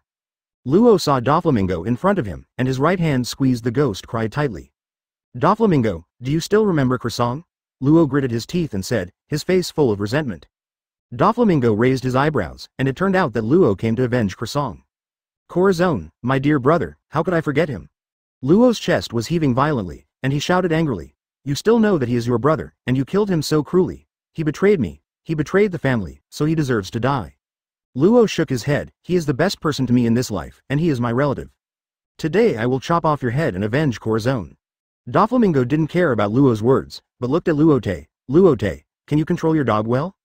Luo Te appeared in front of Doflamingo in an instant, raised his hand and slapped Doflamingo to the ground. Luo is my partner and my friend. I advise you to keep your mouth shut. Doflamingo got up from the ground and stared at Luo Te. Are you going to attack me? Luo Te shook his head, this is a grudge between you, I won't interfere. Doflamingo wiped the bloodline from the corner of his mouth, you won't interfere? What if Luo is beaten to death by me? Luo Te waved his hand, it can only be said that it is his fate. Doflamingo's eyes lit up at this time, you said it. Of course. Chapter 190. Luo vs. Doflamingo. Dressrosa, King's Highland. Law and Doflamingo stood opposite each other. Doflamingo, today we'll end it all. Law's voice sounded like it came from hell, without a trace of emotion.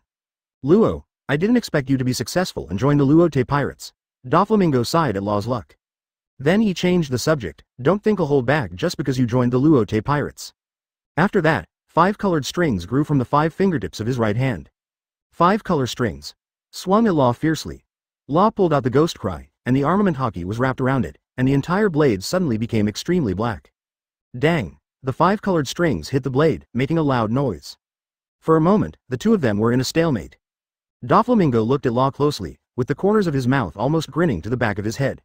You are quite skilled. It seems that you have not wasted your training over the years. Luo put more strength on his hand, and Doflamingo was forced to retreat 3 steps. Of course, I am training every moment, and my purpose is to avenge Mr. Crazon. Fufu, kid. Don't think you can defeat me with your strength. Doflamingo laughed. Room. Injection shot. Luo held the handle of the knife and pointed the tip at Doflamingo's chest. Bang. The powerful attack directly acted on Doflamingo's internal organs through the skin. Doflamingo took 2 steps back, clenched his teeth, and a lot of blood flowed from the corners of his mouth. Then he wrapped armament hockey around his right foot, and the whole pointed leather shoe turned black in an instant. He kicked Luo in the face. Luo leaned back to avoid the kick. The two of them also distanced themselves from each other. Doflamingo half knelt on the ground, covering his chest with his hands, panting. It was obvious that the attack just now caused him a lot of damage. Luo held the ghost cry and looked at the pink figure in front of him and said, Doflamingo, you used to be a celestial dragon. Have you ever thought that this day would come? Doflamingo laughed. Do you want to say that your coming here is also arranged by fate? He stretched out his right index finger and pointed it at Luo. Bullet string. Countless short, thin strings shot out from between his fingers, as if they were bullets shooting at Luo. The D-clan is even the natural enemy? Bullshit? Luo shook his body to avoid all the rays, and wrapped the armament hockey around the demon sword ghost cry. He raised his hand and chopped Doflamingo's neck. Doflamingo took a few steps back and dodged the knife in a somewhat embarrassed manner. Luo lowered his head, his eyes were blocked by the shadow of the hat brim, and he couldn't see his eyes clearly. It was just an opportunity. He paused and continued, I just pulled the trigger for the kind-hearted Mr. Corazon that day. Doflamingo raised an indescribable arc at the corner of his mouth. That idiot? You are really as stupid as him? Shut up. You are not allowed to say that about Mr. Corazon. Luo was angry when he heard it. Mr. Corazon was the person he respected most in the world, and he would not allow anyone to slander him. Room. A huge circular space enveloped the two of them. Then a space transfer came to Doflamingo. Doflamingo was startled and his eyes widened. But before he could react, Luo had stretched out his thumbs and pressed them on his chest. Counter shock. High-frequency electric shocks were released from Luo's two thumbs, spreading to Doflamingo's whole body. For a moment, green lightning raged, and a burning smell spread out. Go to hell, you devil! Doflamingo's arms, which had collapsed in the air, softened directly, and the whole person lost consciousness and fell to the ground. Luo slowly stood up and stood aside, breathing a little hurriedly. Just when he thought he had solved Doflamingo, he saw Doflamingo slowly stand up. He couldn't help but shrink his pupils, as expected of the young master of Don Quixote family. His strength is really terrifying. But he was not too surprised, knowing that as one of the 7 warlords of the sea, Doflamingo would not be killed easily. Fufu, this move is very dangerous. Didn't Krazen teach you not to do such dangerous things? He covered his chest with his right hand, and inside where no one could see, thin wires were repairing his broken internal organs. Looking at Luo, who was panting slightly in front of him, he was a little surprised. He didn't expect that Luo had become so powerful. I wonder how long your physical strength can last if you use your ability frequently. He stretched out his hand and pressed it on the ground. My strings are endless. As soon as the voice fell, he saw that the entire ground began to gradually turn into white silk threads at the position where his hand was pressed. Spreading, until the entire place in sight was turned into silk threads, like a white ocean. Is the devil fruit ability awakened? Luo was a little shocked to see this scene. Although Luo Te had told him before coming that Doflamingo had awakened the string fruit ability. But seeing this scene with his own eyes was still quite shocking. He was alert at this time, knowing that every person of this level has his own strengths. If you are not careful, you are likely to encounter Waterloo. Giant waves and white lines. All the buildings that turned into white silk threads suddenly surged, forming huge waves and hitting Luo. Luo's pupils shrank suddenly. Suddenly, a huge circular space enveloped his body, and a space shifted and disappeared in place. Appeared in the sky, however, Doflamingo did not give him a chance to breathe. Sea source white wave. The huge wave did not stop but gradually rose and entangled Luo in the air. Seeing this, Luo knew that if he was entangled by this move, there would be no chance of escape, and revenge would be out of the question. His figure kept flashing in the space. You actually chose to fight me in the air, you are brave, Doflamingo said as he looked at Luo, who was staying in the air. After that, he also flew up. You dare to stand on top of my head, it's really annoying. As he said this, he stretched out his hand and raised it up, and suddenly a stream of white lines rushed into the sky and gathered into huge spikes. As he wrapped armament hockey around it, the tips all turned purple and black. Then I will pull you down and turn you into my puppet. Your heart position is still there. Luo frowned slightly when he saw this scene. I'm here to avenge Mr. Krazen. Doflamingo laughed and said, that it depends on whether you have the ability, brat. He stretched out his palm. Spider nest wall. Thick white silk threads were immediately emitted from his palm to the surroundings, gradually forming the shape of a spider web. Luo saw this scene and murmured, you are not the only one whose fruit has awakened. After that, he aimed the ghost cry at Doflamingo. He stretched out his hand and wiped it on the blade, and a golden light gradually spread to the entire blade of the ghost cry. K-room piercing wave. The ghost cry instantly grew longer and approached Doflamingo at a high speed. Doflamingo's pupils shrank suddenly, and he clearly felt the ultimate threat coming from the blade wrapped in golden light. His hands were claw-shaped, and strands of purple-black silk threads wrapped around armament hockey pierced through the spider web like steel needles towards Luo. 16 sacred bullets, killing gods. Chapter 191. Don Quixote family's top executives are destroyed. The devil cry stretched out at a high speed, and directly collided with the steel needles that were glowing purple and black. Instantly, black lightning burst out, and waves of shockwaves spread to the surroundings. The attacks of the two people were deadlocked again. Fufu, I didn't expect you to awaken the op fruit. Doflamingo was full of shock. He didn't expect Luo to awaken the devil fruit at such a young age, and the key is that this fruit is an op fruit worth 5 billion Baileys. Luo was also secretly shocked, and he didn't expect this Doflamingo to be so powerful. You know, even Luo Te was quite impressed by this move. No matter what moves you use today, I will take you away even if I risk my life, otherwise, how can I explain to Mr. Croissant? Doflamingo listened to this Mr. Croissant, full of anger, and veins popped up on his forehead. Klassen. You only know Klassen. Your swordsmanship was taught by Diamante, your physical skills were taught by Lao Ji, and your shooting was also taught by Gladius. Everything about you belongs to our Don Quixote family, do you take me seriously? He was quite angry, although his purpose was indeed to let Luo perform the immortality surgery for him. After all, he taught Luo so much, and he was half a master, but he didn't expect that he would become an enemy in his heart. Luo was completely angry when he heard this. Don't flatter yourself, all of this was given to me by Mr. Klassen. What does it have to do with you? After saying that, he increased his strength, and the demon sword ghost cry stretched out immediately. Gradually, the purple-black steel needles had a tendency to collapse. Doflamingo frowned, and no matter how much he increased his strength, it was useless. The ghost cry blade defeated all the steel needles and hit Doflamingo's chest directly. The blade stretched out at a high speed, and Doflamingo's body was blasted to the ground. However, the blade continued to move forward, smashing the ground with Doflamingo's body. A huge hole was blasted out of the ground. Doflamingo's breath had disappeared from Luo's observation haki, and she slowly withdrew her fruit power, and the ghost cry gradually returned to its original state. He landed on the ground, his face pale and panting. Mr. Corazon, I finally avenged you. Tears wet his eyes. Luo has succeeded. Although Luo Te said that he would not interfere with the fight between the two. But if Luo was in any danger, Luo Te would be the first to appear. Impossible. Dover can lose. Torble looked incredulous, and his snot was about to drip onto the ground. Pika and Diamante also looked incredulous, they couldn't accept it. In their minds, Doflamingo was a godlike existence, and he was in Conqueror's haki. You know, Conqueror's haki can only be awakened by one person in a million, which is the symbol of the king. It's you, it's all your Luo Te pirates. If it weren't for you, Dover wouldn't have failed. We, the Don Quixote family, will avenge him. Pika's voice sounded shrill. Puff, ha ha ha. When this voice sounded, Linger laughed out loud. Nami and others have also received professional training and generally don't laugh easily. But this voice is so funny that Nami, Vivi and Hancock all laughed out loud. Even Luo Te and Yishao couldn't help laughing. Pika was furious when he heard the laughter of Linger and others. He hated the tone of others laughing at him the most. Even Trable and Diamante looked at Linger with resentment. You are looking for death. Hearing this voice, Linger couldn't help laughing again. Pika almost bit his teeth. He slowly sank into the ground. Then the ground gradually rose, and finally turned into a huge stone statue about 300 meters high. Everyone looked at the huge stone statue, and they were still a little shocked. Koa Yile, Don Quixote family is really a hidden dragon and crouching tiger. Linger covered her mouth and said in shock. She crossed her hands in the air, and suddenly a long whip of flames intertwined in the air, and finally formed a huge net woven by flames. Then she waved her arms, and the whole flaming fishing net went towards the giant stone statue. As soon as the giant net touched the stone statue, it was like a red-hot iron wire sliding over a candle, directly cutting the stone statue into countless pieces. They fell one after another. Ah! Accompanied by a shrill scream, a huge figure fell from the sky with smoke. Fire Fist. Before he landed, Linger swung a huge fire fist and hit him. Poor Pika, his body fell to the ground like charcoal, without any sound. Torpal and Diamante stared with their eyes wide open in disbelief. Ah, Pika, this.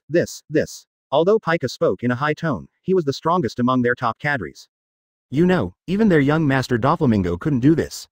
How could they not be surprised by being killed by the chef of the Luo Te pirate ship, Linger, the Fire Fist? Torpal looked at this Lolita with flames all over her body and was very surprised.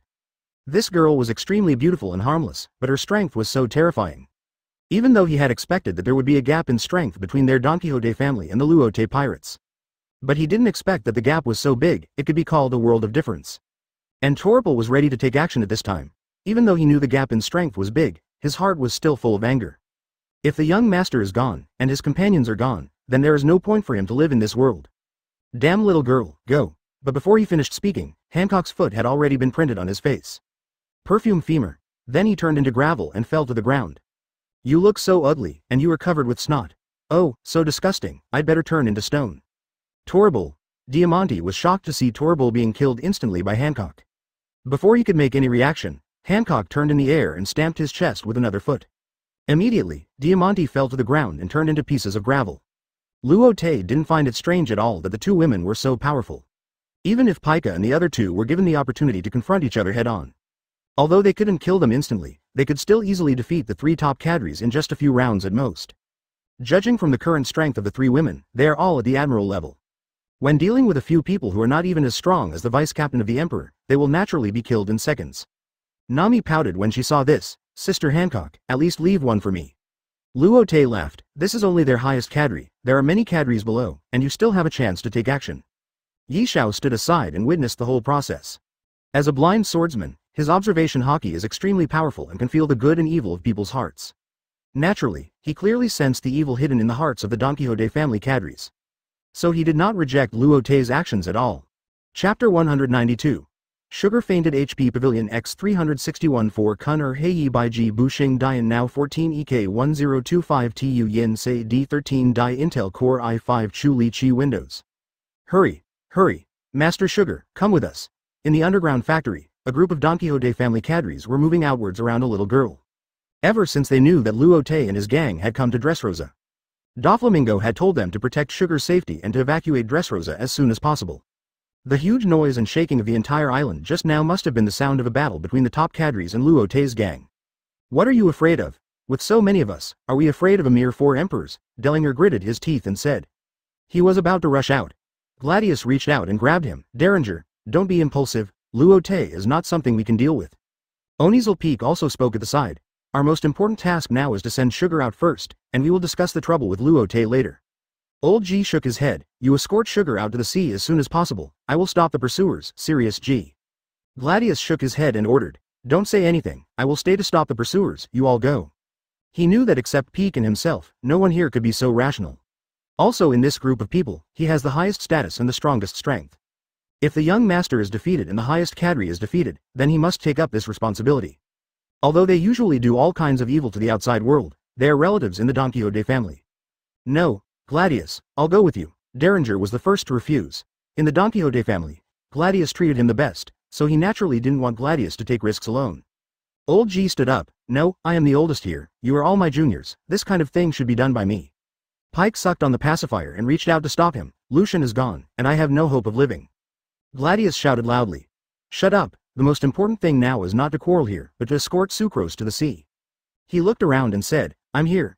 You guys hurry up, it will be too late if you don't leave now. Just then a female voice came. You don't have to leave. Who? Everyone looked in the direction of the voice and saw 2 beauties appear in front of everyone. One of them had orange hair, a windmill and orange tattoo on her left shoulder and arm, wearing a red and white bikini, and had an ultimate hot body. The other wore a black cowboy hat, a tube top on her upper body, and a long skirt on her lower body, and her temperament was quite elegant. Naturally, they were Nami and Robin. Knowing that the remaining cadres of Don Quixote family were in the underground factory, the 2 of them said hello to Luo Te and came here. Looking at the scene in front of them, they still felt a little emotional. I didn't expect that as a group that has done so many evil things, there would be such a scene of mutual concessions. It really is like a family. This scene shocked them.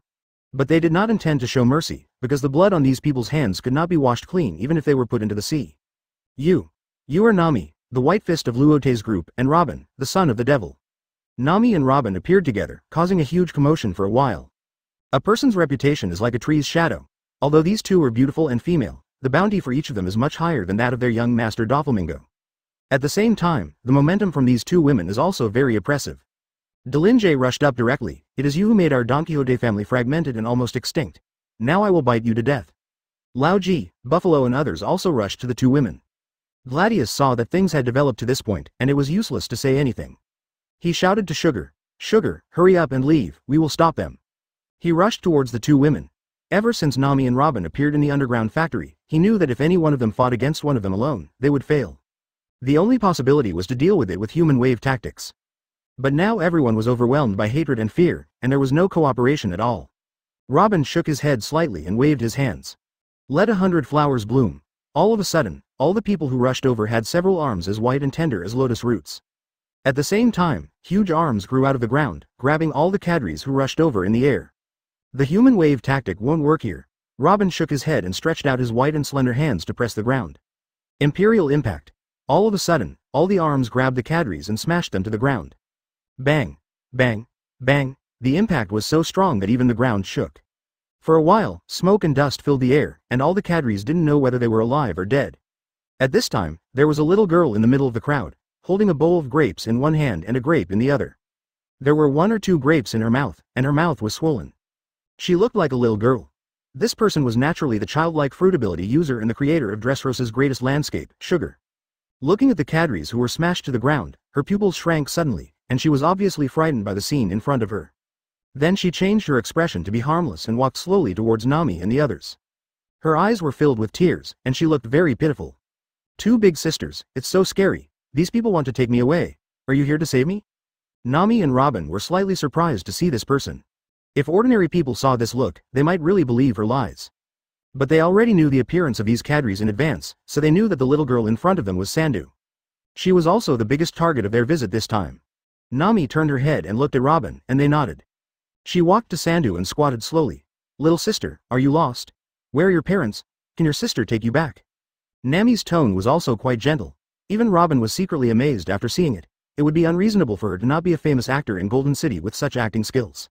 Sandu saw this and the corners of her mouth hooked slightly. Two simple-minded foolish women. As expected, the family still has to rely on me to turn the tables when it is in dire straits. She wiped her tears with one hand and slowly approached Nami with a bowl full of grapes in the other hand. The smoke and dust on the ground gradually dissipated. The cadres who had just been smashed to the ground were all covered in blood, but their bodies were still tightly tied by Robin's arms. They all looked at Sandu without blinking. They hoped that Sandu could successfully touch the two women in front of them. The air became particularly quiet at this moment. When she was 2 or 3 steps away from Nami, Sandu reached out and prepared to hold Nami's hand. Just when she was only a dozen centimeters away from Nami's arm, Nami's head fell directly to the ground. Ah! A scream broke the silence. Sandu rolled her eyes and fell straight to the ground, and the grapes were scattered all over the ground. Sugar, Sugar, Sugar-sama, it's over, Sugar-sama has fainted. As Sugar lost consciousness, the entire Dressrosa seemed to have experienced an earthquake. Chapter 193. Dressrosa's Liberation HP 15.6 Kanbai Ji Bu Sheng Dian Now 15 FD 0068 TUD 13 Dai Intel Core i7 Chu Li Chi Windows 11 Jia Yang Ban 15.6 inches, Dui Zhao, Quan. All the toys in Dressrosa turned back into human form at this moment. It was like an earthquake. In a noodle shop, a toy riding a unicycle gradually turned into a middle-aged man under the horrified eyes of everyone. A woman next to her covered her mouth tightly, tears streaming down her face. Just now, she witnessed Ah Loon turning from a toy into a person, and at the same time, a stream of memories came to her mind. All about herself and Ah Loon. There were scenes of their first meeting, first date, first hand-holding, first kiss, proposal, etc. Unexpectedly, Ah Loon, the toy who worked as a waiter in their store, turned out to be her fiancé. They used to be inseparable, talking about everything, and even proposed marriage. She actually forgot him. Ah Loon. I actually forgot you, I'm sorry. The woman's tears dripped down like beads with a broken string. Jinlian. Alan looked at the woman in front of him, and he had never forgotten her from beginning to end. In order to be with her, he even lowered his status to apply for a waiter position in this store. However, things were not quite what he imagined. He watched his beloved woman step by step get together with the owner of this store, Zimin. He remembered that Jinlian said to him, if you were a human, we should be able to chat. At this time, the boss Zimin came to the two of them, stretched out his hand and held Jinlian in his arms. What's wrong, Jinlian, did this person bully you? Jinlian gently pushed his arm away. No, I just thought of something unhappy. Zimin looked at Ah Loon in front of him and asked, excuse me, who are you? Ah Loon was about to say that he was Jinlian's fiancé, but Jinlian said first, Zimin, he is my distant cousin. Ah Loon was stunned. He didn't expect Jinlian to say that, and his heart slowly died for a while. Yes, I am Jinlian's cousin. This time I came to see Jinlian's working environment. Zimin smiled and stretched out a hand, responding, hello cousin, I am Jinlian's fiancé Zimin. Ah Loon looked at the hand in front of him and did not shake it. Since I see Jinlian is doing well, I feel relieved. After saying that, he walked out of the store. Ah Loon. Seeing this, Jinlian broke free from Zimin's hand and chased out. Ah Loon slowly turned around, looked at his former fiancé, and said, Jinlian, I wish you happiness, I'm leaving. After saying that, he turned around and walked away. Seeing this, Jinlian squatted on the ground weakly. Woo woo woo, no, not what you think. You are my husband, I was married before? Dad, I'm sorry that I still treat you as my toy dog. Stop right there, Lousy. Damn it. Have you been cheating on men in front of Lousy during the time Lousy became a toy? You are Yu Yan, my dear husband. Mom, I actually have a mom. All kinds of stories happened in the corners of Dressrosa for a while. At this time in the Sunflower Highlands of Dressrosa, a pink-haired girl looked at the one-legged middle-aged man next to her and was a little stunned. She actually had a father, and it was Mr. Soldier who had been training her. She forgot until Mr. Soldier turned back, and then she gradually recalled this memory. Among her peers, all of them had mothers and fathers. But she had nothing. Her mother died, and she had no concept of a father since she was a child. All she had was the toy that cared about her all the time, Mr. Soldier. At this moment, she finally understood why the toy soldier stayed by her side regardless of the cold or heat, thunder or rain. It turned out that Mr. Toy Soldier was her father. What's wrong, Rebecca? Asked the middle-aged one-legged man. He didn't know that all Rebecca's memories of him had come back with her recovery. He just thought that Rebecca was a little scared when she saw a toy turned into a human. Mr. Soldier. Rebecca didn't know what to say for a while, and tears flowed down again. Suddenly remembering that she had a father was an incredible thing for anyone. So she didn't know how to face Mr. Soldier for a while. The one-legged middle-aged man was a little flustered. He was most afraid that Rebecca would cry. He was afraid when he was a child, and it hasn't changed now. I was originally a human, but someone used his ability to turn me into a toy. Don't be afraid, Rebecca, I'm still Mr. Soldier. Rebecca shook her head. No. She didn't know how to explain for a while. Don't worry, I will still teach you fighting skills every day, and I will spend every birthday with you. The one-legged man said so. Rebecca was silent. He didn't know how to face the middle-aged man in front of him. After a while, she raised her head and looked at the one-legged man with tears in her eyes. Father, father. What? The one-legged man was stunned, thinking that he had heard it wrong. He was naturally Rebecca's father, the son-in-law of the former king of Dressrosa, and the god of war with 3,000 consecutive victories in the arena Cyrus. Cyrus asked again. What did you call me? Rebecca threw herself directly into his arms and shouted, Father. Cyrus heard it clearly this time. This was the first time Rebecca called him father. In an instant, the whole person was drowned in full happiness. But his hands were raised high, and he didn't know how to put them down. These hands were stained with blood, and he didn't want to pollute his daughter. When Rebecca was a child, Cyrus had to wear a pair of long gloves when he wanted to hug her. Snap. A crisp snap of fingers came. Cyrus felt that his hand was out of control and gradually placed on Rebecca's back. Rebecca's body trembled slightly. This was the first time in so many years that she was held in her father's arms like this. At this moment, she also had a father. Cyrus felt his palm touching Rebecca, and was very panicked for a while. At this time, a voice sounded in his ears. It is sacred to stain blood for protection, and it is only the human heart that is dirty. Cyrus was stunned at first, and then he let it go. After a long time, the two separated. I'm sorry, father, I forgot you. Rebecca looked up at Cyrus with red eyes. Cyrus' eyes were also wet, and he shook his head. Rebecca, I know, this is not your fault. When a human becomes a toy, everything about him in the world will disappear, and no one will remember him anymore. Rebecca cried even harder when she heard this. She didn't expect to be forgotten by her own daughter, and everyone forgot that lonely time. She didn't know how her father survived. She hugged Cyrus' waist tightly. Father, fortunately, everything is back to normal now, and she vowed never to forget her father again. Cyrus stroked Rebecca's back. Okay, Rebecca, we will never be separated again. Rebecca nodded. Yeah. Cyrus turned his head and looked into the distance. You are really an incredible man, Luo Te. Chapter 194. A person's reputation is like a tree's shadow. Inside a noodle shop in Dressrosa. Dressrosa noodles smell really good. Linger smacked her lips. Luo Te flicked her head. You're such a foodie. How come you don't grow even if you eat all the time? Linger puffed up her lips. I've grown a lot. She straightened her chest. Luo Te looked at her and thought to herself. This girl seems to have grown a little recently. Doflamingo was defeated and his life or death was unknown. Most of the cadres were sent to see their grandmother by Nami and Robin. The Don Quixote family, which was once glorious, controlled a large number of underground transactions, human trafficking, and suppressed the entire Dressrosa, was destroyed. And now, whether it's humans, toys, civilians, or members of the royal palace, all are swimming in a sea of happiness. Once upon a time, the Don Quixote family was like a mountain pressing down on them. Everyone was almost suffocated by this mountain, and now they have been pushed down by Luo Te and his gang. They didn't have time to think about why Luo Te did this, and how the whole country would develop in the future. At least they were liberated at the moment, and they were happy. After doing all this, Luo Te and his group did not go to find the former King Li Ku, nor did they publicize their great achievements. Instead, they came to a noodle shop on the corner of the street. Except for Luo, who was injured, Nami, Robin and others were all unharmed. And Luo Te did not make a move. Everyone, your noodles are ready. At this time, the owner of the noodle shop came to the table of Luo Te and his group with noodles. His hands trembled slightly, his legs seemed to be out of control, and his heart was pounding. The group in front of them was the strongest pirate group in the world, and this young man was the most powerful man on the sea at present. Shen-Tu Luo Te. No one could be expressionless and calm. He was now complaining in his heart. Adults, can't you go to other noodle shops to eat? Why do you have to come to me? He is now concentrating on serving this group of people well. Who doesn't know the personalities of these big shots? If he is not careful, he may have to meet his grandmother. Yi Xiao sat aside, his eyelids moved slightly, and naturally he also noticed the boss's inner thoughts at the moment. Of course, the other members of Luo Te Pirates can also see it. They have seen too many expressions of the boss, none of them showed anything. Bang! The boss was soft-handed and the whole bowl of noodles fell to the ground. In an instant, a faint chill rushed from the soles of his feet to the top of his head. The vest was also soaked with cold sweat, and the whole person was like being soaked in ice water. His heart also cooled down. Slightly shaken, the boss quickly bent down to pick up the broken tiles on the ground. A trembling voice came from his mouth. Ah, yes. Yes. I'm sorry. I'll clean it up right away. Seeing the boss so flustered, Luo Te shook his head helplessly. Why does everyone see him as if they see the king of hell? He stretched out his left index finger and raised it slightly. Then he saw the noodles, soup and tiles that had fallen on the ground float up and fly towards the kitchen trash can.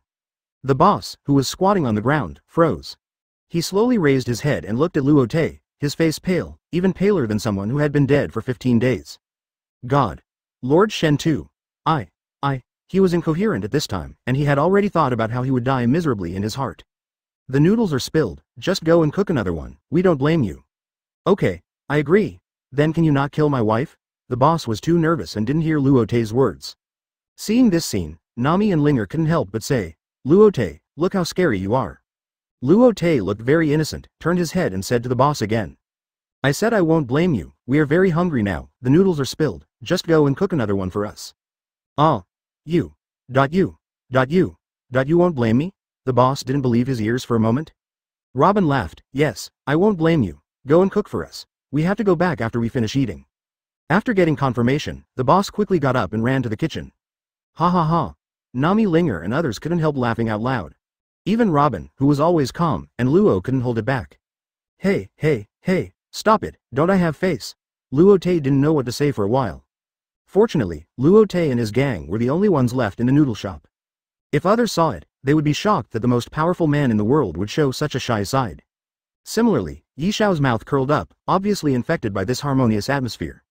At this moment, he wished that his eyes were not blind, and he could see what this legendary man looked like. Dressrosa Palace. An old man with white hair and wearing combat uniforms stood in the hall. At this time, his cloudy eyes were slightly moist. In front of him was Cyrus, also full of tears. Cyrus, you have worked hard for so many years. Cyrus shook his head, I have nothing, but Rebecca and father have worked hard. This old man is naturally the former king of Dressrosa, Riku Dord III. Hearing this, Rebecca and Violet also stood aside and wiped their tears. For so many years, their family was broken, life was also in dire straits, and they were in danger. You just said that all this was done by the Luo Te pirates? Hearing King Riku's question, Cyrus wiped a tear and nodded vigorously, yes, all this was done by Luo Te. They defeated Doflamingo, and the Don Quixote family was also destroyed. Luo Te, is he the strongest man in the world? Yes, that's the man, Cyrus nodded. What is his purpose? Is he still in Dressrosa? In the hall, Cyrus shook his head, I don't know, but I have sent people to find Luo Te and his gang. King Liku nodded, then make sure to find it for me. He wanted to ask Luo Te in person why he did this. But more of a thank you to Luo Te and his gang, it was they who liberated the country from the dire straits. Hello, you. You are Lord Luo Te, just out of the noodle shop. 3 soldiers appeared in front of Luo Te. Oh, I am, what's wrong? We are the guards of King Liku, and our king wants to invite you to the palace. The guard in the middle saluted Luo Te, his voice trembling. Luo Te looked back at his companions, then turned his head and responded, okay, then please lead the way. Originally, he was thinking about returning to Taoyuan after eating this meal.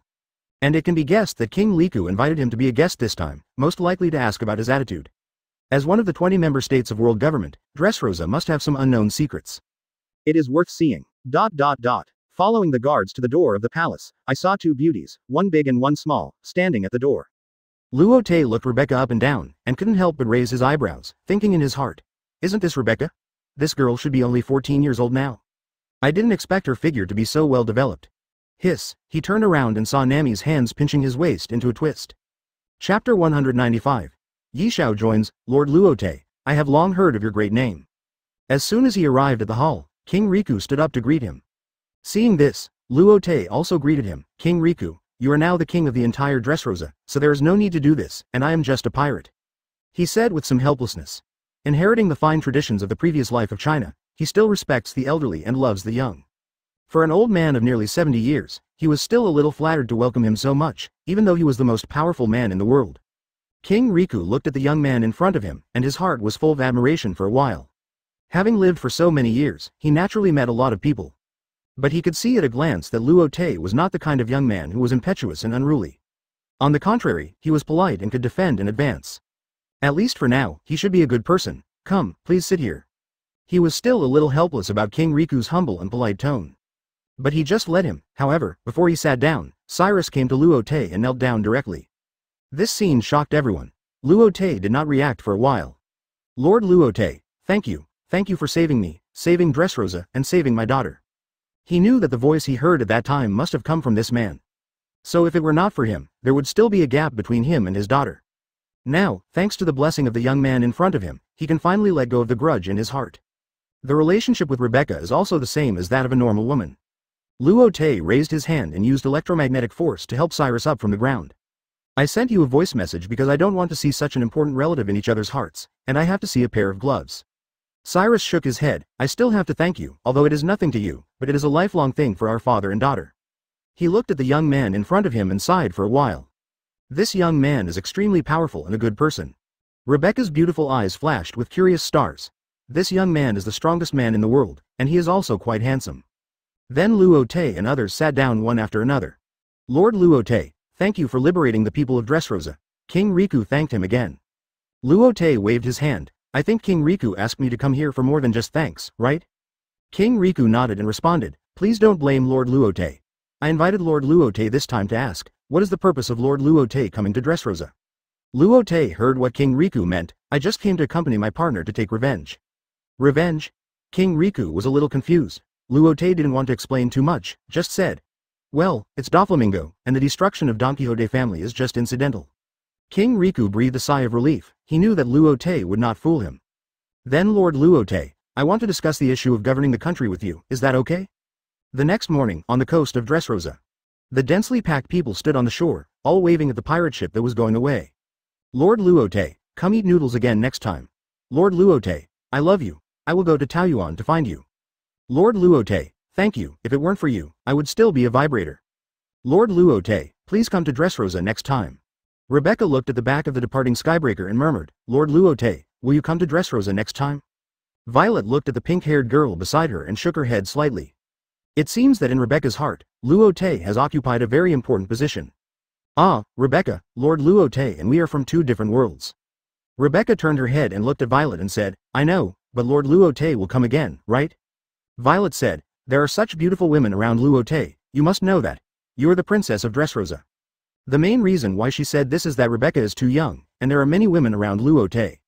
She doesn't want Rebecca to be a slave and wrong herself. Rebecca nodded. I know, Aunt Violet.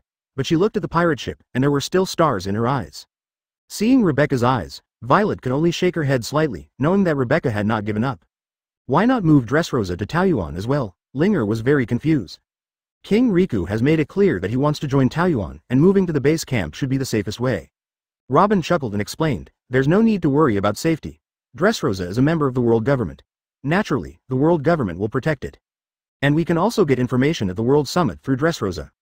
Linger nodded thoughtfully. Is that so? Robin saw Linger's look and knew that Ling must not understand. But let her be.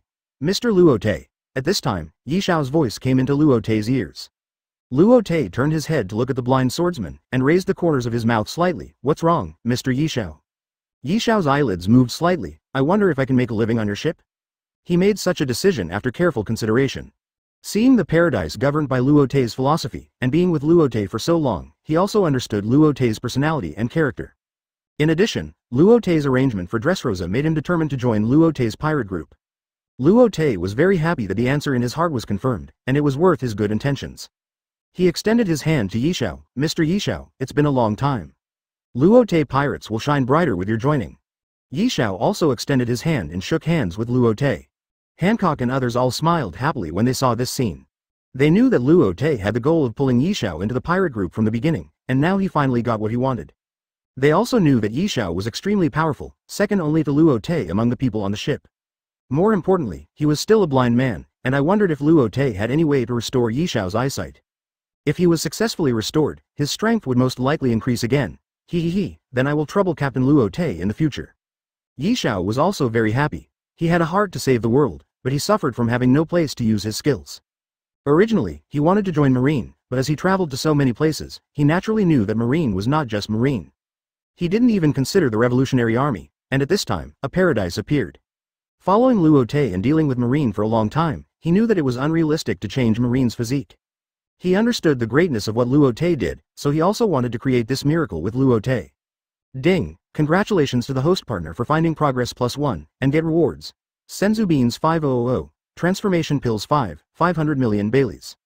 Luo Te's heart sank. Damn, if you didn't show up, I would have forgotten that there was such a thing as a system. Transformation pills. How to use it? He shook his head and didn't plan to think too much. By the way, Yishao, I have a pill here, which may be able to restore your eyesight. He handed the beauty pill to Yishao's hand. As for whether to take it or not, it's up to you. After that, he controlled the Skybreaker to move towards Taoyuan. Luo Te will return to Taoyuan from Dressrosa in the next few days. We will definitely be able to intercept him on this island. Chapter 196. Ambush. Yishao held the pill in his hand and hesitated for a moment. He was blinded by himself because there were too many unbearable things in this world.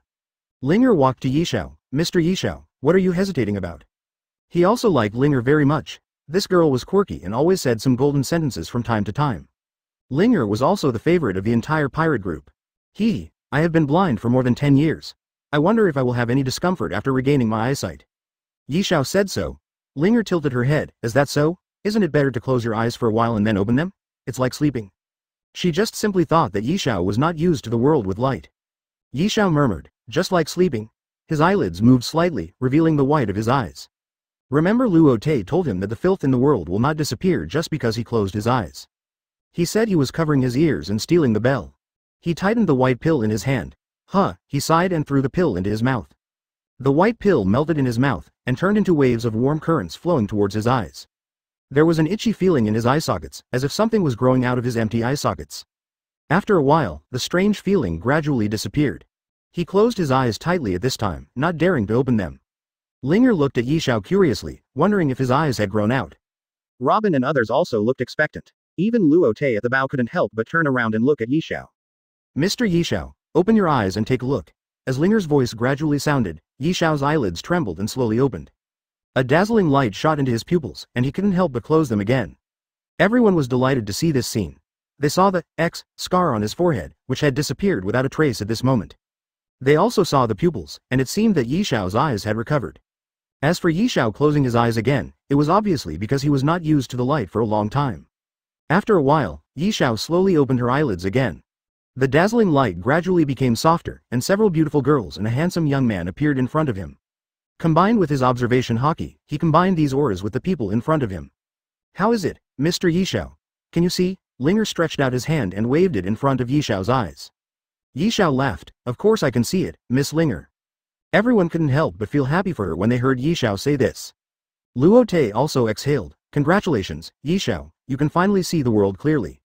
Yishao bowed to Luo Te. Captain Luo Te, Yishao, thank you, it's you who let me see the world again.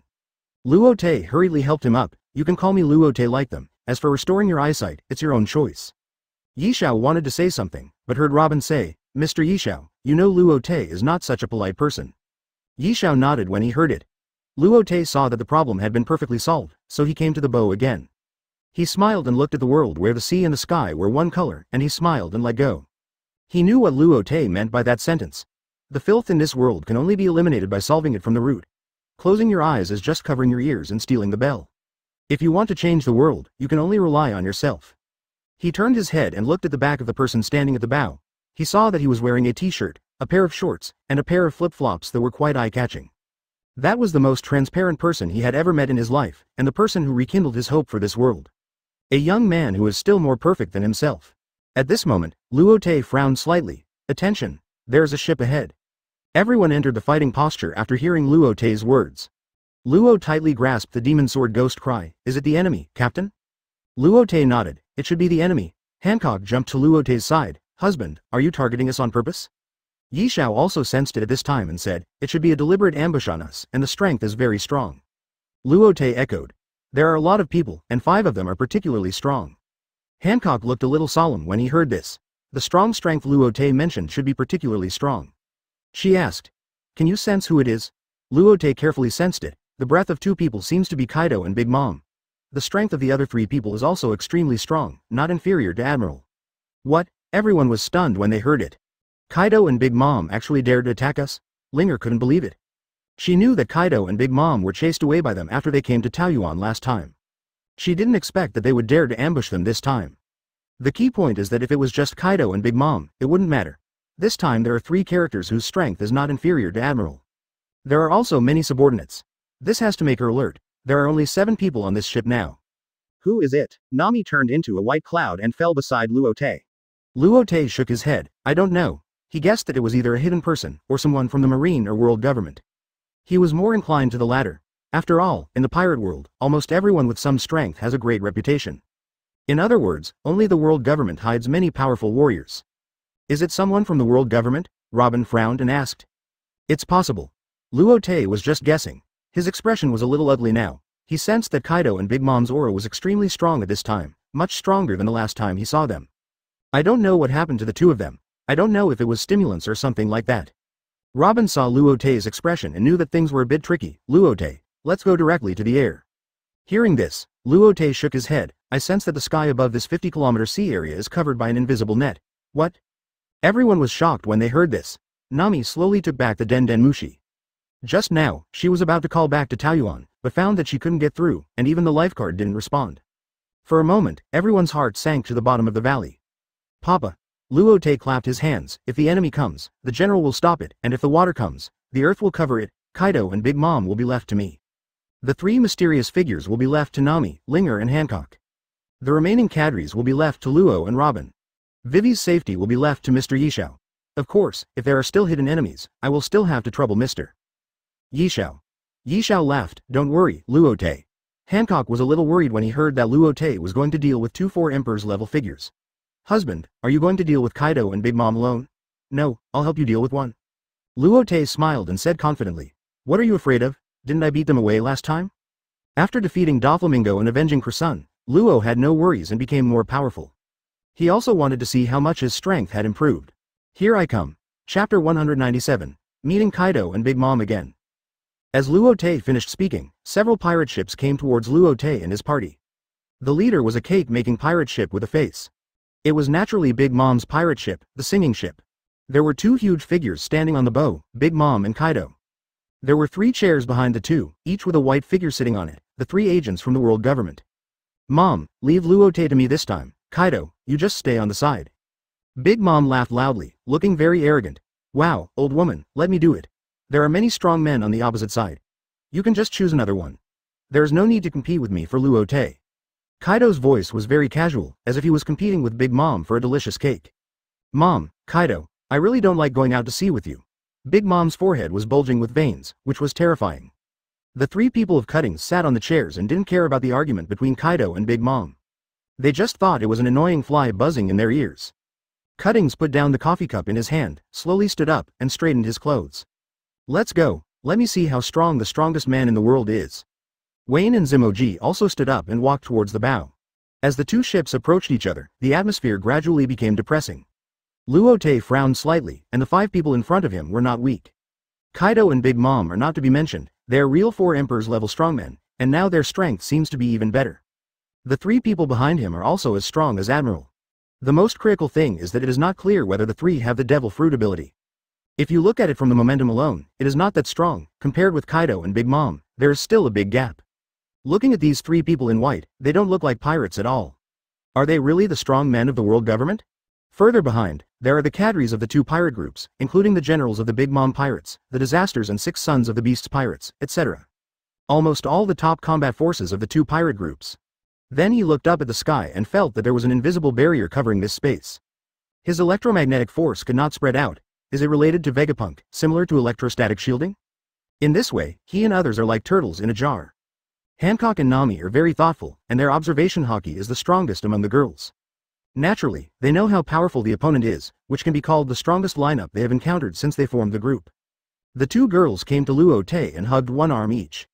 Luo Te, the Den Den Mushi can't be dialed out, and even the lifeguard has no response. Nami's voice was full of worry. Hancock also said, Husband, I will always be by your side. Vivi and others also came to Luo Te's side, looking like they shared the same hatred and enemies. Luo Te put his right hand around Nami and his left hand around Hancock, and laughed. Just a bunch of fleas. Do you really think you can suck my blood just because you are a little stronger? Kaido and Big Mom were not surprised to see Luo Te's heroic look. Wow, Luo Te boy, you have a good momentum. I hope you can still laugh later. Kaido took a gulp of wine and slammed the mace in his hand on the deck, making a dong sound. Big Mom's eyes were full of ferocity. Luo Te kid. The hatred between us is irreconcilable. Even if you marry me now, you must die. Luo Te had goosebumps all over his body. Marry? I'm a man, how can I marry? Bah, disgusting. This old woman attacked people's Dao heart right away, right? What a despicable move. Get lost, fat stinky woman, stop disgusting me, okay? Cuttings looked at the young man in front of him. Although he was extremely arrogant, he had to admit that Luo Te was one of the strongest people he had ever seen. It seems that it is not an exaggeration to call him the strongest man in the lower world. Haha, what a handsome and young man, I wonder how many abdominal muscles he has. Chimoji raised a charming arc at the corner of his mouth. Wayne pursed his lips. Kimoji, put away your crazy look, Luo Te is the enemy of the world government. Kimoji's eyes lit up, then I will capture Luo Te and make him my male concubine, and have fun every night. Wayne shook his head. This Chimoji is indeed very beautiful, and is also called a goddess in Marijoy. But his private life is even more chaotic than the pirate world. I don't know how many male concubines he has at home, and almost every one of them is a handsome guy with 8 abdominal muscles. This time he actually took a fancy to Luo Te, and for a moment he was worried about Luo Te. If Luo Te lost the battle, he would definitely be squeezed dry by Kimoji. Cuttings glanced at Kimoji with disdain, and secretly sighed in his heart that Kimoji was really angry. You can do whatever you want with Luo Te after the war, now put away your burning heart. After saying that, he moved his eyes to the Skybreaker. Although there were few people on the Skybreaker, except for a blue-haired girl, the rest of them were very powerful. Each of them had the aura of an admiral. Blue-haired girl? His eyes lit up in an instant. This blue-haired girl is likely to be the breakthrough point for their next battle. Cuttings whispered something in Wayne and Kimoji's ears. Then he stepped forward. Haha, are you Luo Te? You are just a yellow-haired kid. You dare to call yourself the strongest man in the world, aren't you afraid of being laughed at? Luo Te curled his lips. Who are you to call me by my name? A bunch of clowns who dare not show their true faces. Luo Te said this, but he couldn't help but think highly of Cuttings in his heart. He knew that Cuttings said this, most likely to make Hancock and other women lose their composure. So that they can't fully exert their strength in the next battle. Who is this man in white? He doesn't look like Kaido and Big Mom, who are brainless. He is a guy with both brains and strength. He looked up at the invisible net. Could it be related to the man in white in front of him? Cuttings was very satisfied with Luo Te's expression. Haha, did you notice? Luo Te, I wonder if you like this gift? After we get rid of you, we will go to Taoyuan again. Luo Te laughed. Little Doyle, don't worry, in the face of absolute strength, any skills are just fancy moves. Kaido didn't intend to listen to their verbal attacks anymore, and shouted, Little ghost in white, if you are scared, just stay behind, villains always die because of talking too much. After that, he took the mace and jumped into the air in one step. Luo Te's eyes condensed, he remembered that he said this sentence to Kaido. Purple-black lightning lingered around Kaido's mace list. Thunder 8 trigrams, Chapter 198, the melee begins. HP 15.6 Kun Bai Ji Bushing Dian Now 15 FD 0068 TUD 13 Die Intel Core i7 Chu Li Chi Windows 11 Jia Yang Band 15.6 inches, Dui Zhao, Quan. Luo Te rushed forward and wrapped Conqueror's hockey around his flip-flops halfway. He raised his foot and kicked the mace. Bang! With a loud sound, the mace and the flip-flops collided. For a moment, purple-black lightning raged. At the same time, the fish in the sea jumped out of the sea and turned over. Luo Te felt the power coming from the mace and was extremely shocked. It was even stronger than the last time he fought Kaido. After a little thought, he guessed the reason. It was probably related to the fact that Kaido had been seriously injured before the last fight with him. And this time Kaido was in his prime. At the same time, he secretly sighed in his heart, worthy of being called the strongest creature on land, sea and air. Looking at the two people fighting in the air, everyone was also shocked. The aftermath of the battle between the two was extremely powerful, which could be regarded as the most powerful battle they had seen so far. Cuttings raised his eyebrows, and a shaved appeared beside Luo Te, and at the same time, his entire right arm gradually turned into an ancient ape arm with red hair. This scene shocked everyone. Anyone with a discerning eye could see that this was an attempt to sneak attack Luo Te. Cuttings wrapped armament hockey around his arm and raised his fist to hit Luo Te's head. At this moment, suddenly, a long leg as white as jade appeared and blocked Cuttings' fist. My husband is right, you world government are all villains. This person is naturally Hancock. Since the two sides just started fighting, her eyes have never left Luo Te. So when she saw Luo Te being sneak attacked, she took action immediately. Cuttings saw that her attack was easily blocked, and she couldn't help but frowned. Former Shichibukai Boa Hancock, are you sure you want to get involved in this? He said with a slight smile on his face. I wonder if the scars on your body are still aching? Hancock's eyes flickered several times when he heard this. Shut up. At this time, Luo Te increased the power of his feet and forced Kaido's mace back. Then he controlled the electromagnetic force of the two and floated in the air with Hancock. Kaido and Cuttings returned to the singing trumpet. Luo Te turned his head and looked at Hancock. Are you okay, Hancock? Hancock shook his head and smiled at Luo Te. Luo Te knew that Hancock must still have some grudges. After all, it was a nightmare when he was a child, and it was unlikely to let go in a short time. But he believed that it was only a matter of time. He turned his eyes to Cuttings. Is he really a dog of the world government? He is as disgusting as the style of the world government. Cuttings laughed and didn't care about Luo Te's words. Haha, there is no need to talk about morality when dealing with you scum. Listening to Cuttings' words, Luo Te couldn't help but think of someone, that is Marine Admiral Akainu. The two were also so harsh and extreme. At this time, Kaido and Big Mom's follow-up fleet came here one after another. Big Mom laughed loudly. Mom, let's start the war. Luo Te, the wound you gave me last time is still aching. This time I will make you pay 100 times. Prometheus. A ball of fiercely burning flames appeared under her feet, carrying him and rushing towards Luo Te. Woo la la la. I can't let you get ahead, you old woman. Kaido also ran towards Luo Te. Luo Te flew directly up to a height of 1,000 meters. The aftermath of the three-way fight is likely to affect the battle of Nami and others. Husband. Seeing Luo Te alone with Kaido and Big Mom up in the sky, Hancock looked worried. Don't worry, we have to trust Luo Te. Our current mission is not easy at all. Nami stretched out her hand and snapped her fingers, and suddenly a large white island appeared on the entire sea. Hancock turned her eyes to Cuttings. World government dog, how dare you insult my husband? After saying that, she stomped her feet on the ground and rushed towards Cuttings. Ha ha ha, did I hit you in the sore spot, pirate scum? After the words fell, Cuttings turned into a huge ancient ape, which was at least 10 meters tall. His whole body was full of momentum, and every part of his body exuded endless haki. Hancock frowned slightly when he saw this. Although this person was extremely annoying, he had to admit that he was very strong and quite difficult to deal with. You are so ugly that people can't help but feel sick when they see you. Cuttings almost broke down when he heard this. You damn stinky woman, die for me. He hated people saying he was ugly the most in his life. In fact, he was not ugly, but he looked quite ferocious after turning into an ancient ape. As a user of the ancient ape fruit, he naturally did not allow anyone to slander his fruit. He started to knock his breasts with both hands, and for a while his haki was extremely sharp. Hancock didn't care whether he was an ancient ape or a monkey. He took 2 steps and appeared in front of him, big perfume femur. The red high heels wrapped with armament haki were printed on the chest of the ancient ape. Bang! So hard, Hancock felt that he was not kicking an ancient ape, but a very thick steel wall. Roar! With the roar of the ancient ape, Hancock felt a huge force coming from the soles of his feet. She couldn't help but do a backflip and step back a few steps to get rid of the force. She looked at the extremely ugly ancient ape in front of her with a serious face. Wayne saw that Curtains had already made a move. As a very competitive person, he naturally couldn't fall behind. He took a few steps and quickly went towards Nami. Just Nami's landing move was enough to prove that this woman was extremely powerful. A man like him naturally wanted to pick a strong opponent. As he ran, he gradually transformed into a huge rhino with a body length of nearly 20 meters. As armament haki wrapped around him, the rhino's horn emitted a compelling dim light and rushed towards Nami. Nami widened her eyes. This man in white turned out to be the same zone demon fruit power as Cuttings just now. Is their world government a zoo? Nami stretched out her hand and grasped the air, and a long stick made of iron cloud appeared in her hand. As armament haki wrapped around him, the whole stick also emitted a dark light. She raised her hand and poked the rhino. With a dang sound, the long stick made of black iron cloud collided with the rhino's horn. For a moment, it was like a needle against a wheat spike, and green lightning burst out wantonly. However, how could Nami's power alone deal with Wei-en, a big rhino? Her feet kept sliding back.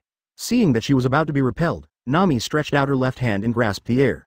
Suddenly, 2 huge arms made of island clouds appeared under the rhino. They wrapped around the 2 hind legs of the rhino. As Nami swung her left hand backward, the huge white cloud arm also swung backward, and the whole rhino was thrown backward. Then it drew an arc in the air and landed on the island cloud, while sliding backward for dozens of meters.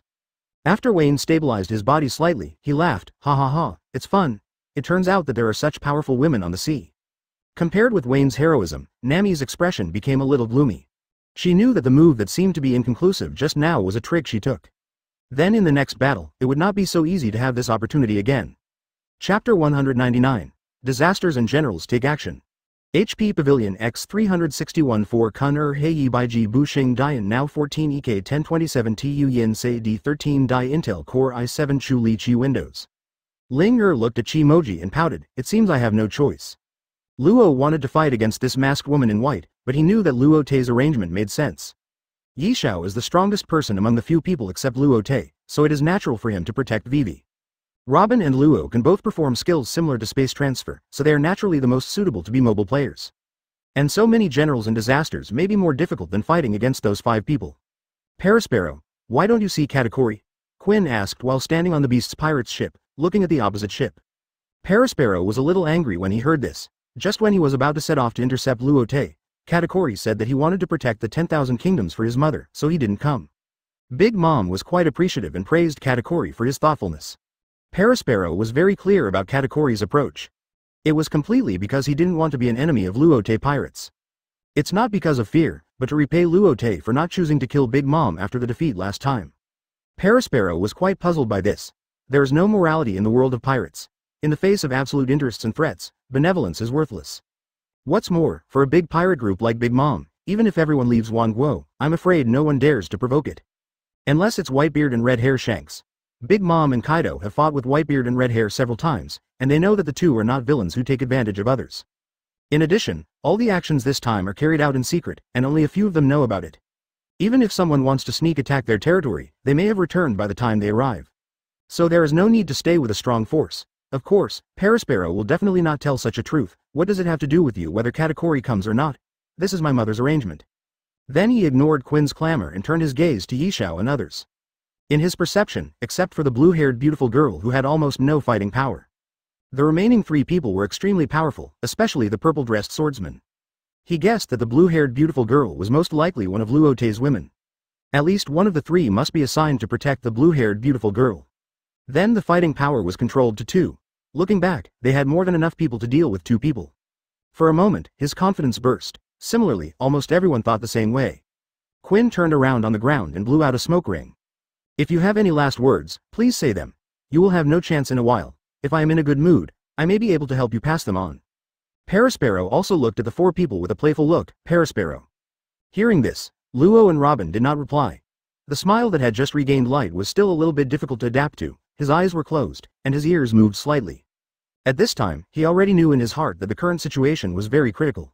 But whether it was out of friendship for his fellow Luo Te pirates or his admiration for Vivi, he would protect her even if it cost him his life. M's Robin and Mr. Luo, I'm sorry for the rest of the battle. Robin laughed, it's okay, Mr. Yishao, these are just small scenes. Her expression was very calm, and she could hardly see any panic. But her heart was still surging. She knew that this was an unprecedented crisis faced by their pirate group. It was even more terrifying than the last Marine's encirclement. After all, they only had half a group this time, and the opponent had 3 Admiral-level strongmen and 2 4 Emperor's strongmen. Luo also said at this time, Mr. Yishao, Miss Vivi is going to trouble you. These mice are enough for me and Robin. Ki was very happy at this time, ha ha ha, it's just a fight between trapped beasts. Even if you are Luo Te pirates, what can you do? Now you are just a turtle in a jar. The Den Den Mushi can't be dialed out, right? The life card has no response, right? You have disappeared in this sea area now, and no one knows you are here. Luo frowned when he heard this, and even Yishao's expression showed some ripples. As a strong man with extremely strong observation haki, he can naturally feel that they are now in a huge circular space. It is very likely that this circular space isolates all fluctuations. Cracker couldn't help but clap his hands. World government's chief scientist Vegapunk is indeed so terrifying that he can actually cover a space with this thing. Hearing this, Robin murmured, Vegapunk. That's right, he may be the only one in the world who can do this. What nonsense. Jin shouted, and directly transformed into a giant black bird with flames and rushed towards Robin and Luo. He is a straightforward person, unlike Quinn and Paraspero who like to shout and shout. Here we go. 4 rounds of blossoming. Robin raised a hand gesture, and saw several pairs of white arms appear on Jin's body. As the armament haki wrapped around them, these arms emitted a faint purple light. Wrap around. The purple-black arms bent and wrapped around Jin's wings. With the wings tied, Jin fell directly on the island cloud. What a powerful force. Even though the armament haki had been used, Robin still felt very tired. She couldn't help but sigh at the strength of this person, worthy of being the number 2 of Beast's pirates. Brother Jin. Brother Jin. Brother Jin. Seeing this scene, all the Beast's pirates members exclaimed in surprise. Damn Robin. Shoot. Shoot. Everyone pointed the black muzzle of the gun at Robin. Luo frowned slightly. Although the combat power of these minions was not worth mentioning, the mosquitoes were still a bit annoying. He stretched out his hand and grabbed in the air. Room. Suddenly a huge circular space enveloped everyone. Luo held the ghost cry and kept slashing in the air.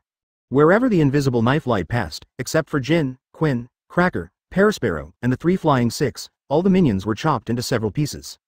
Strangely, all the body parts did not bleed. Ah, I was chopped. Ah, I'm dead. My head, my legs, it doesn't hurt.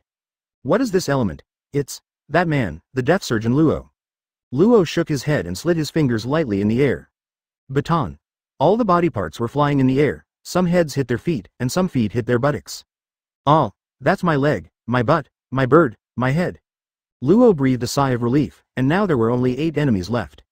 The rest of the people were all furious when they saw this scene. Cracker directly commanded the biscuit soldiers to rush towards Luo. Seeing this, Quinn also quickly raised the rocket launcher in his hand and fired his virus bomb at Luo. Bang! Bang! Bang! For a moment, the place where Luo and the other 4 stood was filled with smoke, and they could not see the situation clearly. No, they're gone. In Jin's vision, he had already sensed that when the attack was about to arrive, the 4 people had disappeared from the spot. Then he turned his head sharply and saw Robin and others appear hundreds of meters to his left. Vivi was struggling at this time, and she was extremely self-blaming now. Mr. Yishao, don't worry about me, go help Luo and Robin. Chapter 200.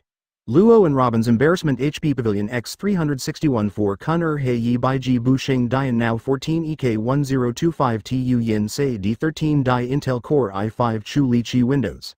Vivi knew that among the 4 people, her strength was the weakest. Although she did not have observation haki, she had not come into contact with many strong people. However, the momentum coming from the enemy on the opposite side made her tremble all over. If Mr. Yishao also participated in the battle, it was still unknown how the balance of victory would tilt.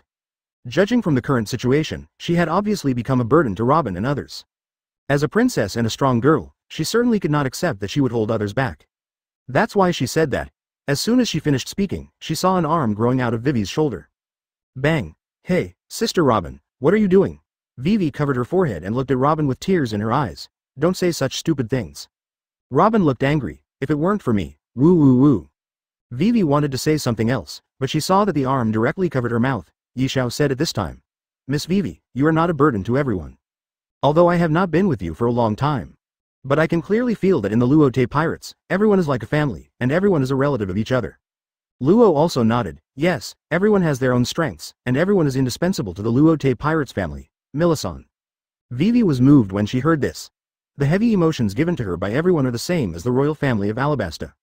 She made up her mind to make her strength stronger. Have you finished your last words? Then let's go. Cracker waved his hand, and all the biscuit soldiers rushed towards Robin and others again. Luo directly appeared in front of Cracker's body with a space transfer, and chopped at his head with a knife. Nani, so fast. Cracker looked at Luo, who appeared in front of him, and the whole person was a little shocked. In a hurry, he raised his sword to resist. Bang! With a crisp sound, half of Cracker's body was trapped in the island cloud. At the same time, the muscles in his arms were twitching wildly. Luo Te had no time to care about Cracker's shocked expression. He knew that in order to win, he had to defeat them one by one. He raised his knife and continued to chop at Cracker. Just as he was about to continue to attack, his heart suddenly sounded alarm. A giant candy arm appeared behind him and slammed towards his back. Luo could only disappear from the spot with a space shift and appeared beside Parasparrow. The demon sword was raised high and chopped towards Parasparrow's head. Parasparrow was secretly shocked by Luo's reaction. But his hands did not slow down at all. He waved his crutches and wrapped himself in a huge spherical object made of candy. The demon sword Ghost Cry surrounded by armament haki directly chopped on the candy dome. After only a moment of stalemate, the entire dome shattered, and the demon sword continued to move forward and chop towards Parasparrow's head again. Just when the blade was only 10 centimeters away from Parasparrow's head, Luo turned the blade violently and swung it to the left. Dang! Snark's giant sword hit Luo's blade. Luo was knocked to the right by this huge force. Luo teleported in the air and appeared on the ground. His whole right hand was shaking involuntarily, as if it would break in the next moment. He looked at the 3 people in front of him, even though each of them was not as strong as himself. But the joint attack of the 3 people, even he couldn't get the upper hand for a while. There were only 3 people, and he was already in a very bad state. You know, Jin and Quinn, and the 3 flying 6 suns haven't made a move yet. However, in his perception, Parasparrow's strength is the worst, and using him as a breakthrough point is the best choice. Just as he was thinking, Snark rushed towards him again with a sword, and there were also dozens of biscuit soldiers. He could only swing a few swords at the biscuit soldiers. Just after he chopped the biscuit soldiers into pieces, Snark's sword came to his eyes again. Bang! The demon sword and Snark's sword collided. At this moment, Jin transformed into a giant bird suddenly appeared behind him. But before Jin could attack Luo, a giant arm grew out from the clouds. He slapped Jin with a slap. Jin was in the air at this time and could only hold the sword in front of him. And how powerful was the giant arm? Jin was like a fly, and the whole person was blown away. He flew backwards for dozens of meters in the air before he stabilized his body slightly, staring at the black-haired woman not far away with a serious expression. A sense of shock rose in his heart. I didn't expect this plain-looking woman to be so powerful. I thought this woman was just a historian of the Luo Te pirates, a literati. Unexpectedly, her strength was even stronger than that man with Madara's hat. As a member of this race, he does have his own pride. But facing Robin, he had to admit that it was difficult to win with his own strength alone. Spark Queen. At this moment, there was a sharp roar, and a series of red flash bombs attacked Robin. The flash bombs were extremely fast and hit Robin's body in the blink of an eye. Haha, he's dead now. Quinn danced excitedly on the spot, his fat body like a piece of wriggling fat. Quinn, don't be careless, your attack is ineffective, Jin frowned. Quinn also stared at Robin's position after hearing this.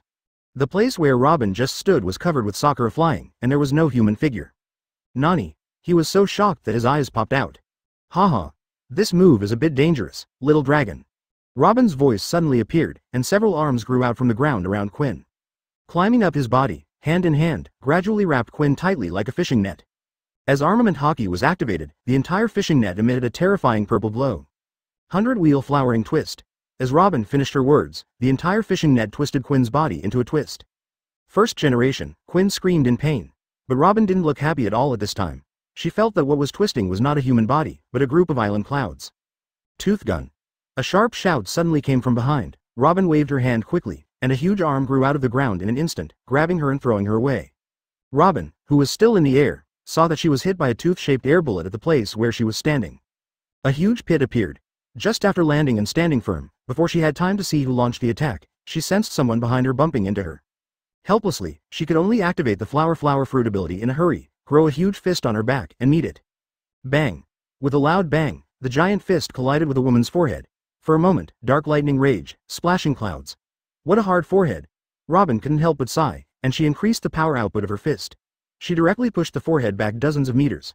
Before she had time to relax her body, a huge Spinosaurus bit her. Dare to treat my sister like this, I'll bite you to death.